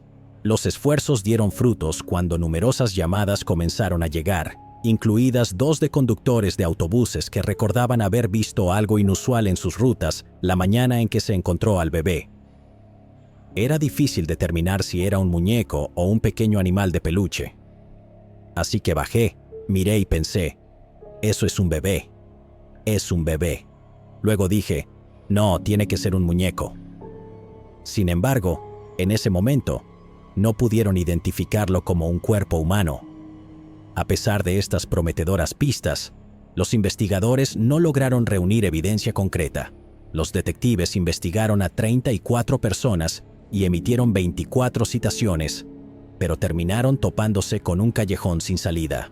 A pesar de todo el esfuerzo, las pistas y el arduo trabajo, no pudieron descubrir quién había abandonado al niño en condiciones tan terribles. La identidad del bebé abandonado seguía siendo un misterio, pero su muerte afectó profundamente a la comunidad. Decidieron llamarlo el Niño de Geauga, en honor al condado, para darle un sentido de pertenencia y para honrar su memoria. Meses después, en noviembre de 1993, la comunidad se unió para un funeral en una iglesia local. Cerca de 130 personas acudieron a rendir sus respetos y despedirse del pequeño que había tocado sus corazones. Este bebé sufrió a manos de personas que no se preocuparon. Por amar y cariño para este pequeño niño. Incluso durante el funeral, los detectives se mantuvieron alertas, con la esperanza de que pudieran encontrar alguna pista. Pensaron que un miembro de la familia podía aparecer, por lo que acamparon en el estacionamiento de la iglesia. Allí, grabaron en secreto a las personas que fueron a presentar sus respetos. A pesar de sus esfuerzos, esta operación no produjo avances significativos. Al concluir el servicio religioso, 2 miembros de la oficina del sheriff cargaron solemnemente el pequeño ataúd blanco fuera de la iglesia. La comunidad colaboró donando dinero para el entierro y la lápida, asegurando que el niño recibiera una despedida digna. La lápida tenía un poema conmovedor que decía: «Aquí yace el niño de Geauga, quien ahora está seguro. Fue amado por muchos, solo que demasiado tarde. Llegamos demasiado tarde para salvar su vida, demasiado tarde para corregir las cosas, pero no demasiado tarde para enseñarnos a todos a amar y apreciar la vida». Después de haber sido negado de una familia en vida, el bebé por fin encontró un hogar en la muerte. El niño fue sepultado, pero el caso no. El caso sigue activo y seguirá activo hasta que se resuelva.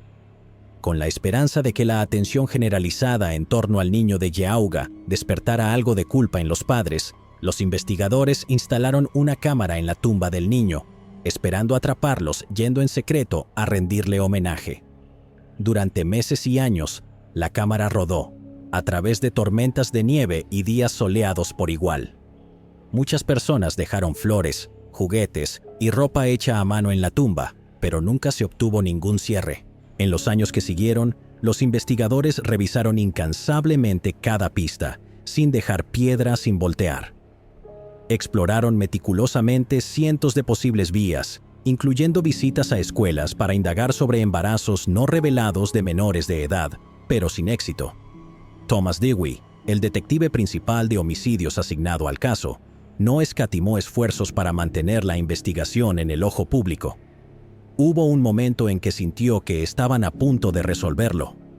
Una pista llevó a las autoridades hasta Arizona, siguiendo el rastro de un hombre que una vez vivió cerca de donde se encontró al niño de Geauga. Él tenía una novia que estaba embarazada 5 meses antes. No hubo ningún niño después de ese embarazo. Pensamos que lo habíamos resuelto y luego cuando obtuvimos los resultados, a pesar de la anticipación esperanzadora, esta pista llevó a otro callejón sin salida. Aunque desalentador, Los investigadores se negaron a perder la esperanza. Cada vía, sin importar cuán poco convencional fuera, fue explorada. Incluso se consideraron sugerencias de Nancy Meyer, una investigadora psíquica. Es una persona muy tímida. Ya no está con el hombre que la obligó a esto. Creo que su mayor problema para presentarse es que teme ser arrestada. Para ver si las ideas de Nancy tenían algo de verdad, los detectives tuvieron que esperar más de 2 décadas. No fue hasta que los avances en la tecnología de ADN revolucionaron el sistema de justicia penal que la situación dio un giro dramático. En el año 2005, el detective Dewey se retiró de la oficina del sheriff. Aunque a menudo visitaba la tumba, tuvo que apartarse de la investigación. El detective Don Simon tomó las riendas a partir de ahí.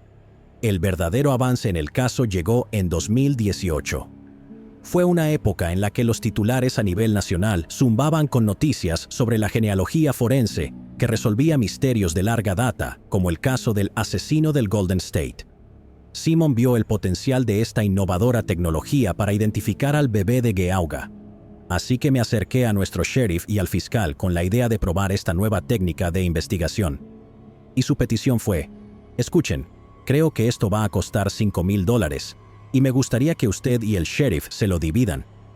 Tenemos otra idea. Vale la pena intentarlo. ¿Sabes qué?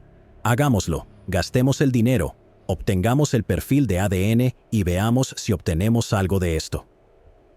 Así que en septiembre del 2018, comenzó el proceso de envío del ADN preservado.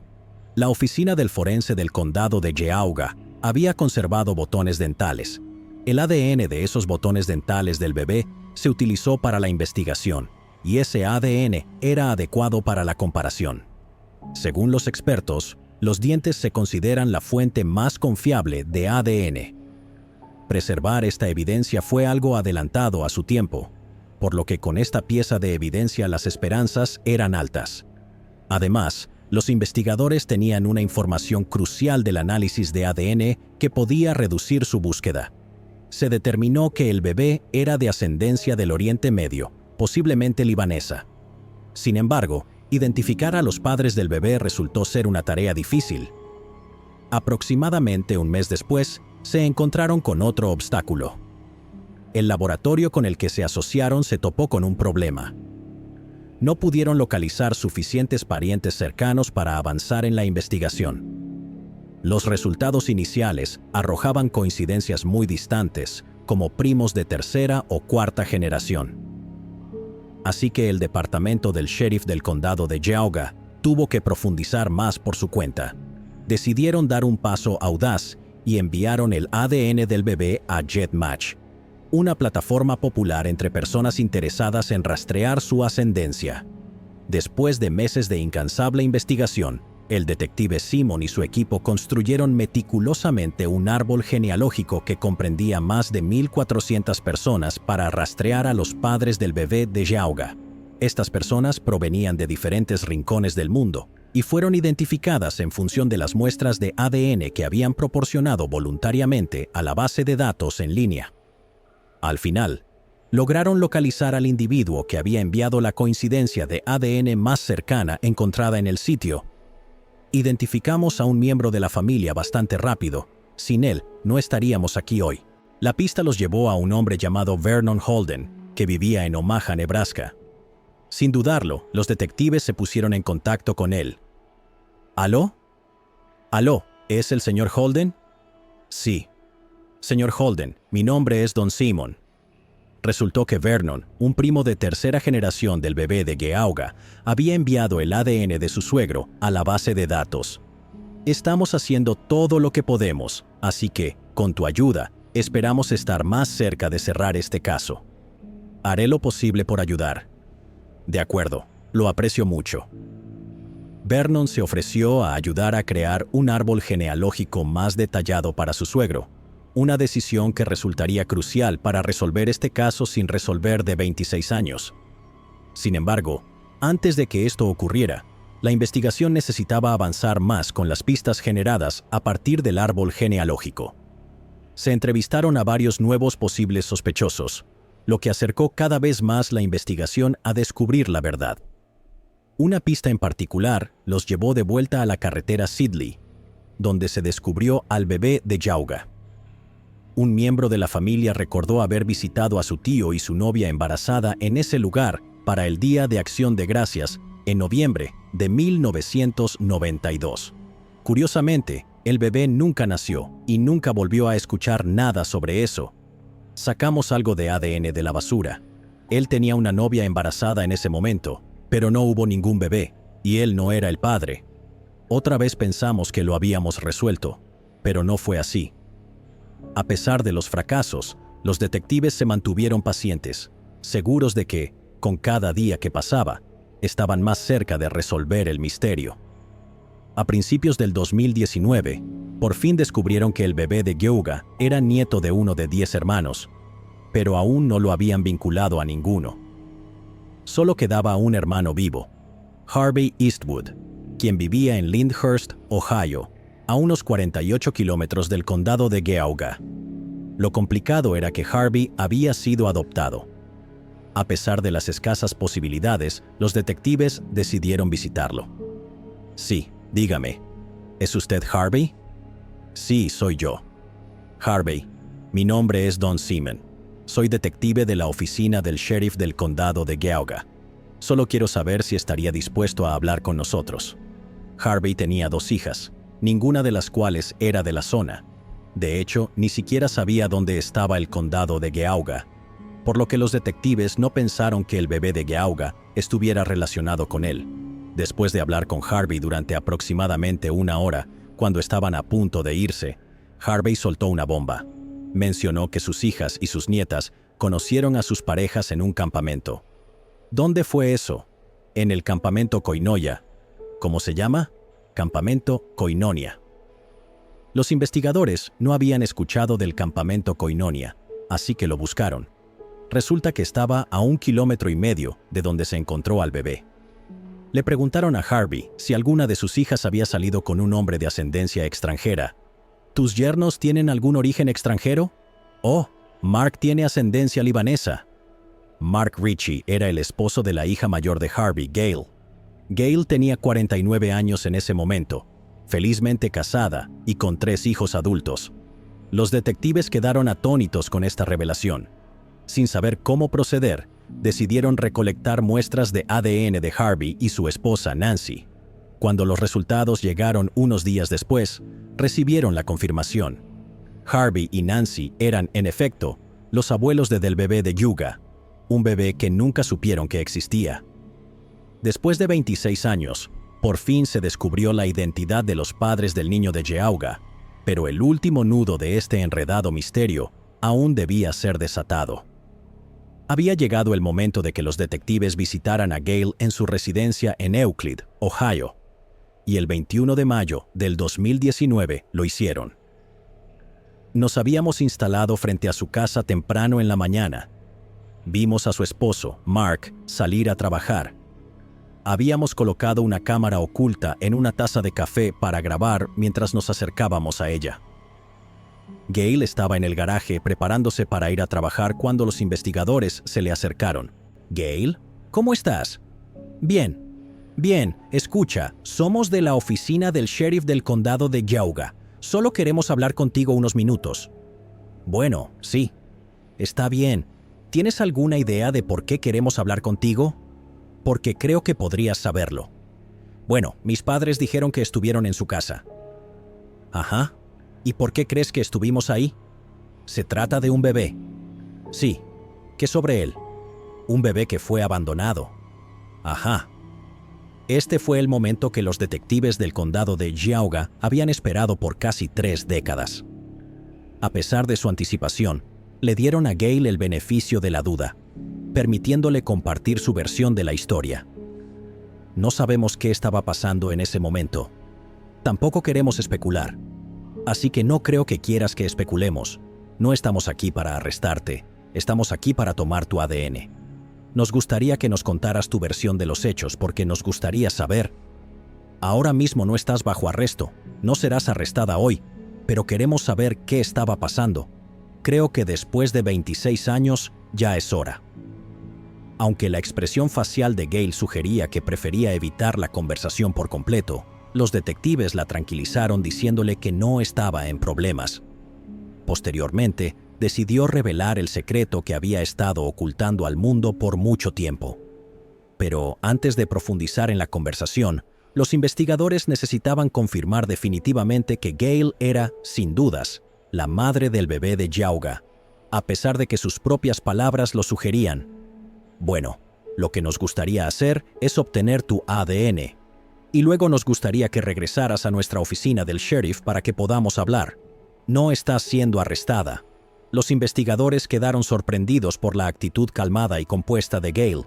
A diferencia de lo que esperaban, no parecía asustada ni derramó lágrimas, como lo harían la mayoría de las personas en una situación así. Era crucial para ellos entender cómo el bebé de Yauga terminó abandonado al costado del camino. ¿Alguien coaccionó a Gail para que tomara esta acción o fue su propia elección? Y, lo más importante, ¿por qué sucedió?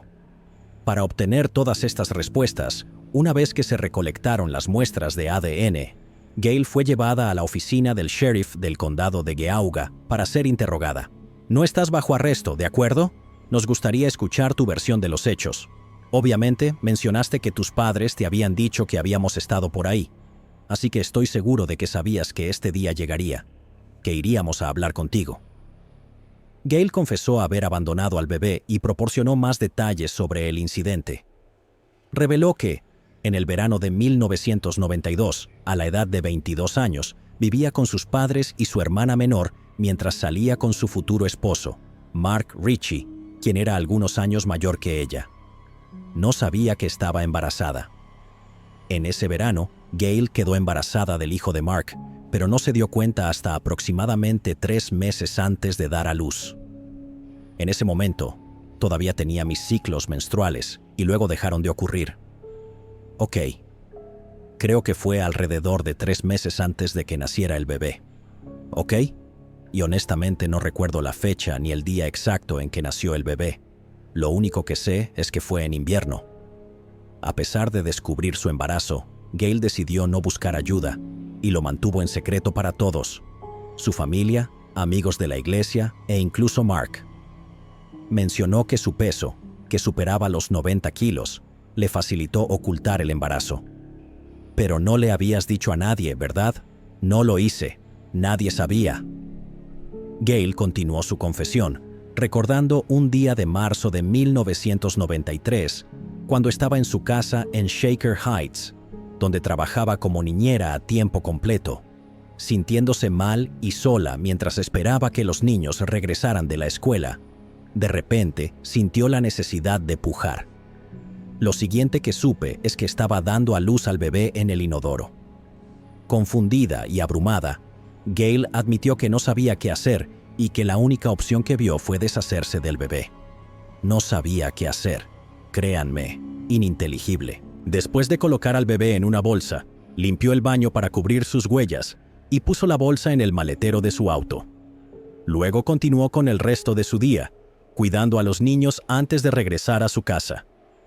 Varios días después, posiblemente una semana, Gail, con el bebé aún en su maletero, asistió a una salida del grupo de jóvenes de la iglesia en Camp Koinonia. Desde allí, condujo algunos kilómetros hasta Thompson Township, donde abandonó al bebé. Me subí a mi auto y solo conduje. No sé dónde terminé, y solo terminé deteniéndome en una carretera. No sé en qué carretera, y saqué la bolsa del maletero y la dejé en el bosque. Gail no pudo recordar cuán lejos se adentró en el bosque para abandonar a su hijo. ¿Había alguien más contigo en el auto? No. Estaba sola. ¿Recuerdas cuán lejos de la carretera fuiste con la bolsa? ¿Cuán lejos de la carretera estabas? ¿O si había algo específico por ahí? Solo recuerdo que me detuve en la carretera. Había mucha nieve, eso sí lo recuerdo, mucha nieve, y caminé lo más lejos que pude y dejé la bolsa. Los detectives la confrontaron con información del informe del forense, que sugería que su bebé nació con vida. Debió haber habido algún tipo de llanto o algo que escucharas o vieras. Parecía evidente que Gail siempre había tenido la intención de abandonar al bebé. ¿Tenías la intención de tener al bebé o...? Quiero decir, ¿cuáles eran tus intenciones? Suena como si ya hubieras tomado la decisión, ya que no estabas en el mejor momento. No se lo habías contado a nadie. Esto era lo que planeabas hacer, por falta de mejores palabras, supongo. Quizás el aspecto más triste de la situación fue que, después de abandonar a su recién nacido, nunca miró atrás y simplemente siguió con su vida. Ahora, volviendo a cuando dijiste que estabas en esta casa de una familia en Shaker Heights cuando nació el bebé, ¿cierto? Sí. ¿Recuerdas el nombre de la familia o dónde vivían? Sí, lo recuerdo. ¿Cómo se llaman? Preferiría no decirlo. Cuando se le preguntó por qué no se lo contó a nadie, Gail explicó que tenía miedo. Pero bajo esas circunstancias, no sabías qué hacer. ¿Era porque eras joven? ¿Porque no estabas casada? ¿Tenías miedo de decirles a tus padres siendo bautista? Definitivamente tenía miedo de decirles a mis padres. Mi padre era muy firme en cuanto a no tener hijos antes de casarse. Probablemente tenía miedo de que él se fuera. Siempre pienso en el peor escenario y no el mejor escenario. ¿Y cuál era el peor escenario en tu mente? Que él se fuera.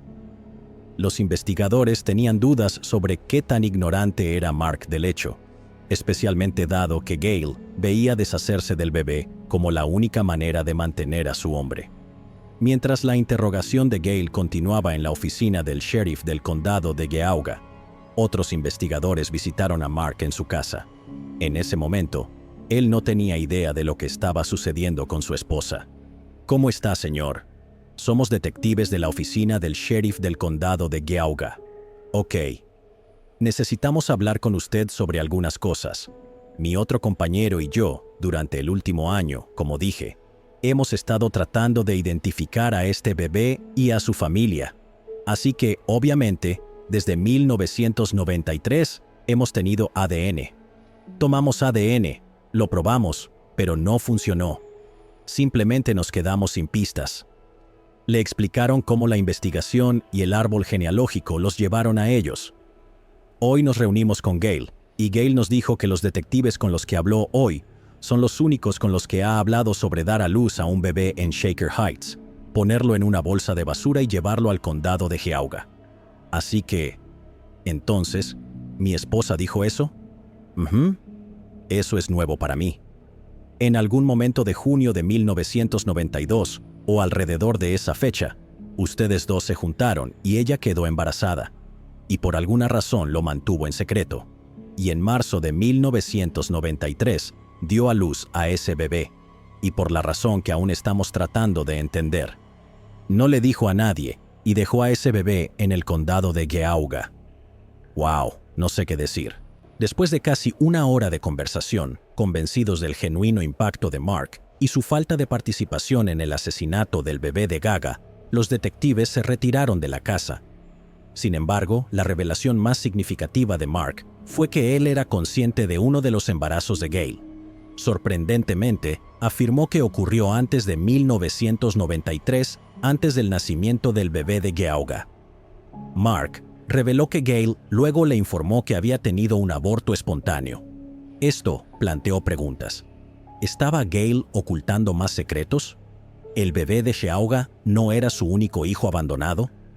Mientras Gail permanecía bajo interrogatorio, era momento de que los detectives fueran directos con ella. Le recordaron que su ADN se ingresaría en CODIS, la base de datos nacional para almacenar y comparar perfiles de ADN de varias fuentes. Esta era su última oportunidad para confesar cualquier cosa que hubiera mantenido oculta. Tú sabes y yo sé que esta no es la única vez que esto ha pasado. Y ahora es el momento en que debes contarnos sobre esos casos, Gail. ¿Cuántas veces más ha sucedido esto? ¿Una vez? ¿Una vez más? ¿Y cuándo fue eso? ¿Fue antes o después de este bebé? Antes.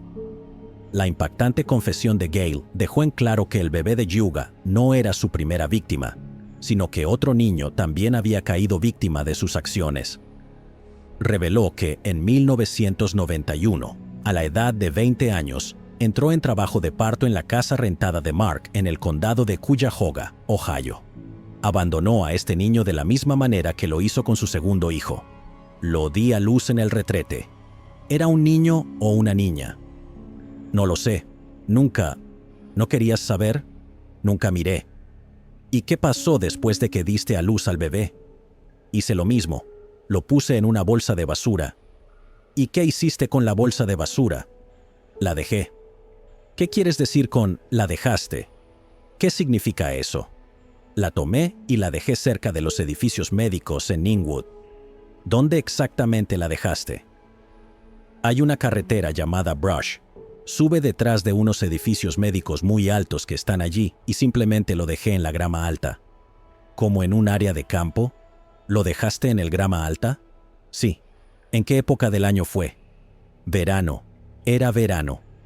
¿Verano? ¿Y tenías 21 años? Sí. ¿Recuerdas en qué año fue? Aunque los detectives mantuvieron su profesionalismo, quedaron atónitos ante la aparente indiferencia de Gale hacia sus hijos, quienes fueron cruelmente privados de la oportunidad de vivir. Durante años, frecuentó la misma área donde abandonó al bebé de Geauga con sus otros 3 hijos, aparentemente sin verse afectada por su oscuro pasado. La confesión de Gale fue crucial para las autoridades. Si había cometido el mismo crimen más de una vez, sugería un cierto nivel de premeditación en lugar de una decisión impulsiva, como ella lo había presentado. A pesar de esta revelación, se le permitió a Gale regresar a su casa por el momento.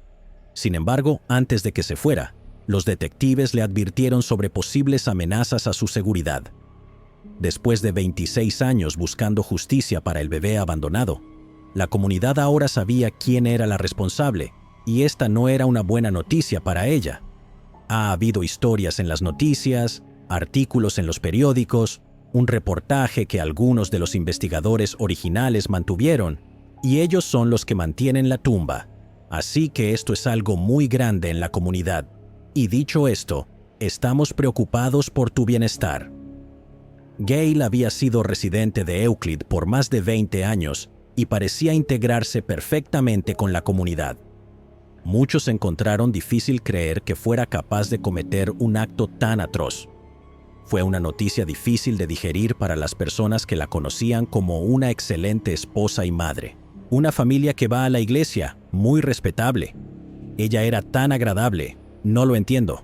Simplemente no lo entiendo.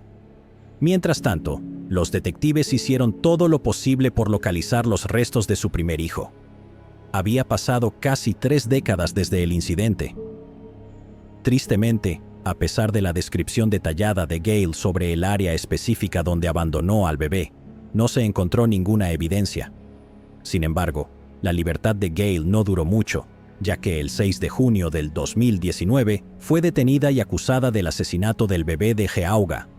Durante 26 años, la oficina del sheriff del condado de Geauga ha estado trabajando arduamente para resolver el caso del bebé de Geauga. Hoy anunciamos que el caso ha sido resuelto. Gale Eastwood Ritchie, de 49 años, residente de Euclid, Ohio, ha sido acusada de asesinato con agravantes. Sin embargo, no enfrentó cargos relacionados con el caso de 1991 debido a la falta de evidencia física. Gale se declaró no culpable de los cargos, y su juicio comenzó el 31 de marzo del 2022. La defensa argumentó que Gale no había asesinado a su hijo, alegando que en realidad fue un bebé que nació muerto. Ella no hizo nada intencionalmente para causar la muerte. Fue un bebé que nació muerto. Y, bajo esas circunstancias, su veredicto solo puede ser no culpable. También argumentaron que no había suficiente evidencia para que el forense determinara de manera concluyente si el bebé había respirado. Primero, no hay una descripción de dónde tomó estas muestras de tejido del pulmón. ¿Cierto? Correcto. Y aquí solo hay un pulmón, ¿cierto? Sí. Entonces, en una situación típica o rutinaria, uno querría muestras de tejido de ambos pulmones, ¿cierto? Idealmente, sí. Y ese es otro ejemplo de lo que sería un informe vago o incompleto, ¿verdad? Cierto. Incluso mencionaron la difícil vida familiar de Gale, citando su afirmación durante el interrogatorio de que había sido verbalmente abusada por su padre. La defensa argumentó que la decisión de Gale de abandonar al bebé surgió del miedo extremo y la baja autoestima. Era un hogar muy frío. Tenían cenas familiares y había muy poca conversación, excepto por los arrebatos de su padre, diciendo: «Ninguna hija mía tendrá un hijo fuera del matrimonio. Esa es la Gail Ritchie que ustedes van a juzgar». La fiscalía no se contuvo, argumentando que Gail no solo era responsable de la muerte de su hijo, sino que lo abandonó como si fuera basura. Sus acciones causaron la muerte de este niño, pero al final, tienen que considerar si hubo premeditación y diseño en el asesinato. ¿Qué hizo para prepararse para el nacimiento? Nada. Enfatizaron que Gail no mostró ningún remordimiento, solo vergüenza durante el interrogatorio. Incluso se refirió a su hijo como «eso». También revelaron que Gail le había confesado a su jefa, Colleen Road, en la escuela de danza Noreen Londregans en Mayfield, donde trabajaba como recepcionista, que estaba en problemas 2 semanas antes de su arresto. Aunque no dio detalles específicos, esta confesión coincidía con el momento en que los investigadores obtuvieron su muestra de ADN. Esto mostraba que era consciente de su culpabilidad y de las consecuencias inminentes de sus acciones. Y su esposo se reunió con mi madre y conmigo, solo para darnos un aviso de que algo estaba por suceder. No dieron ningún detalle en absoluto. El juicio terminó en solo 4 días, concluyendo el 4 de abril del 2022. Después de solo 5 horas de deliberación, el jurado llegó a un veredicto, encontrando culpable de asesinato a Gail Eastwood Ritchie, de 51 años. Más de un mes después, el 24 de mayo del 2022, recibió una sentencia de cadena perpetua con posibilidad de libertad condicional después de 15 años. Antes de ser enviada a la cárcel, el juez le dirigió unas duras palabras. Incapaz de enfrentar y abordar tus propios problemas y las consecuencias no deseadas que tu embarazo pudiera haber causado, en mi opinión, tomaste el camino fácil. Fría y eficientemente eliminaste tu problema al deshacerte de la única persona que no podía defenderse. No podía gritarte o reprenderte como temías que lo haría tu padre. No podía dejarte o romperte el corazón como quizás lo haría tu novio. Así que realmente me cuesta aceptar la explicación de que eras joven, tenías miedo y estabas sola. Tal vez la primera vez esos factores podían explicar tu conducta, pero no la segunda vez. Creo que sabías exactamente cómo podías resolver tu problema con un embarazo no deseado cuando nació el bebé de Geauga, porque ya lo habías hecho antes. Llamarte un monstruo que merece la prisión de por vida puede no ser una exageración injusta. Lo que sé es esto: tus esfuerzos indebidos por ocultar lo sucedido en febrero de 1993 te compraron 29 años de una vida normal, donde tuviste la oportunidad de casarte, criar hijos y hacer algunas buenas obras. Pero, en última instancia, ganaste ese tiempo a costa de un bebé indefenso cuyo cuerpo ocultaste en el bosque. Irónicamente, el bebé de Geauga hizo más por ti de lo que tú jamás hiciste por él, probablemente. Al final, aunque el bebé de Geauga recibió justicia, las heridas en la comunidad nunca sanarán por completo. Les resulta difícil comprender la idea de que una madre pudiera cometer tal acto y luego seguir viviendo una vida normal, como si nada hubiera pasado. Cheryl Jenkins, una de las mujeres que encontró al bebé, expresó cómo el evento traumático la ha perseguido a lo largo de su vida. Siempre pienso en él. Nunca he olvidado ese día. Está grabado en mi memoria cada paso de ese día. Lo hubiera dejado en la puerta o llevado a una iglesia. Ha estado conmigo toda mi vida, y Wendy lo llevó consigo toda su vida porque no podía tener hijos. Sin embargo, en medio del dolor, también hay otro lado de la historia, uno donde la comunidad mostró amor y cuidado al niño, algo que nunca recibió de su propia carne y sangre. Este caso es realmente desgarrador y plantea preguntas difíciles sobre la responsabilidad y la rendición de cuentas. ¿Cuáles son sus opiniones sobre este caso? ¿Creen que Gail estaba genuinamente desamparada, lo que la llevó a tomar una decisión tan desesperada? ¿O creen que simplemente optó por la salida fácil, plenamente consciente de las consecuencias? Llegados aquí, ¿acaso no has visto este otro crimen? Yo no me lo perdería,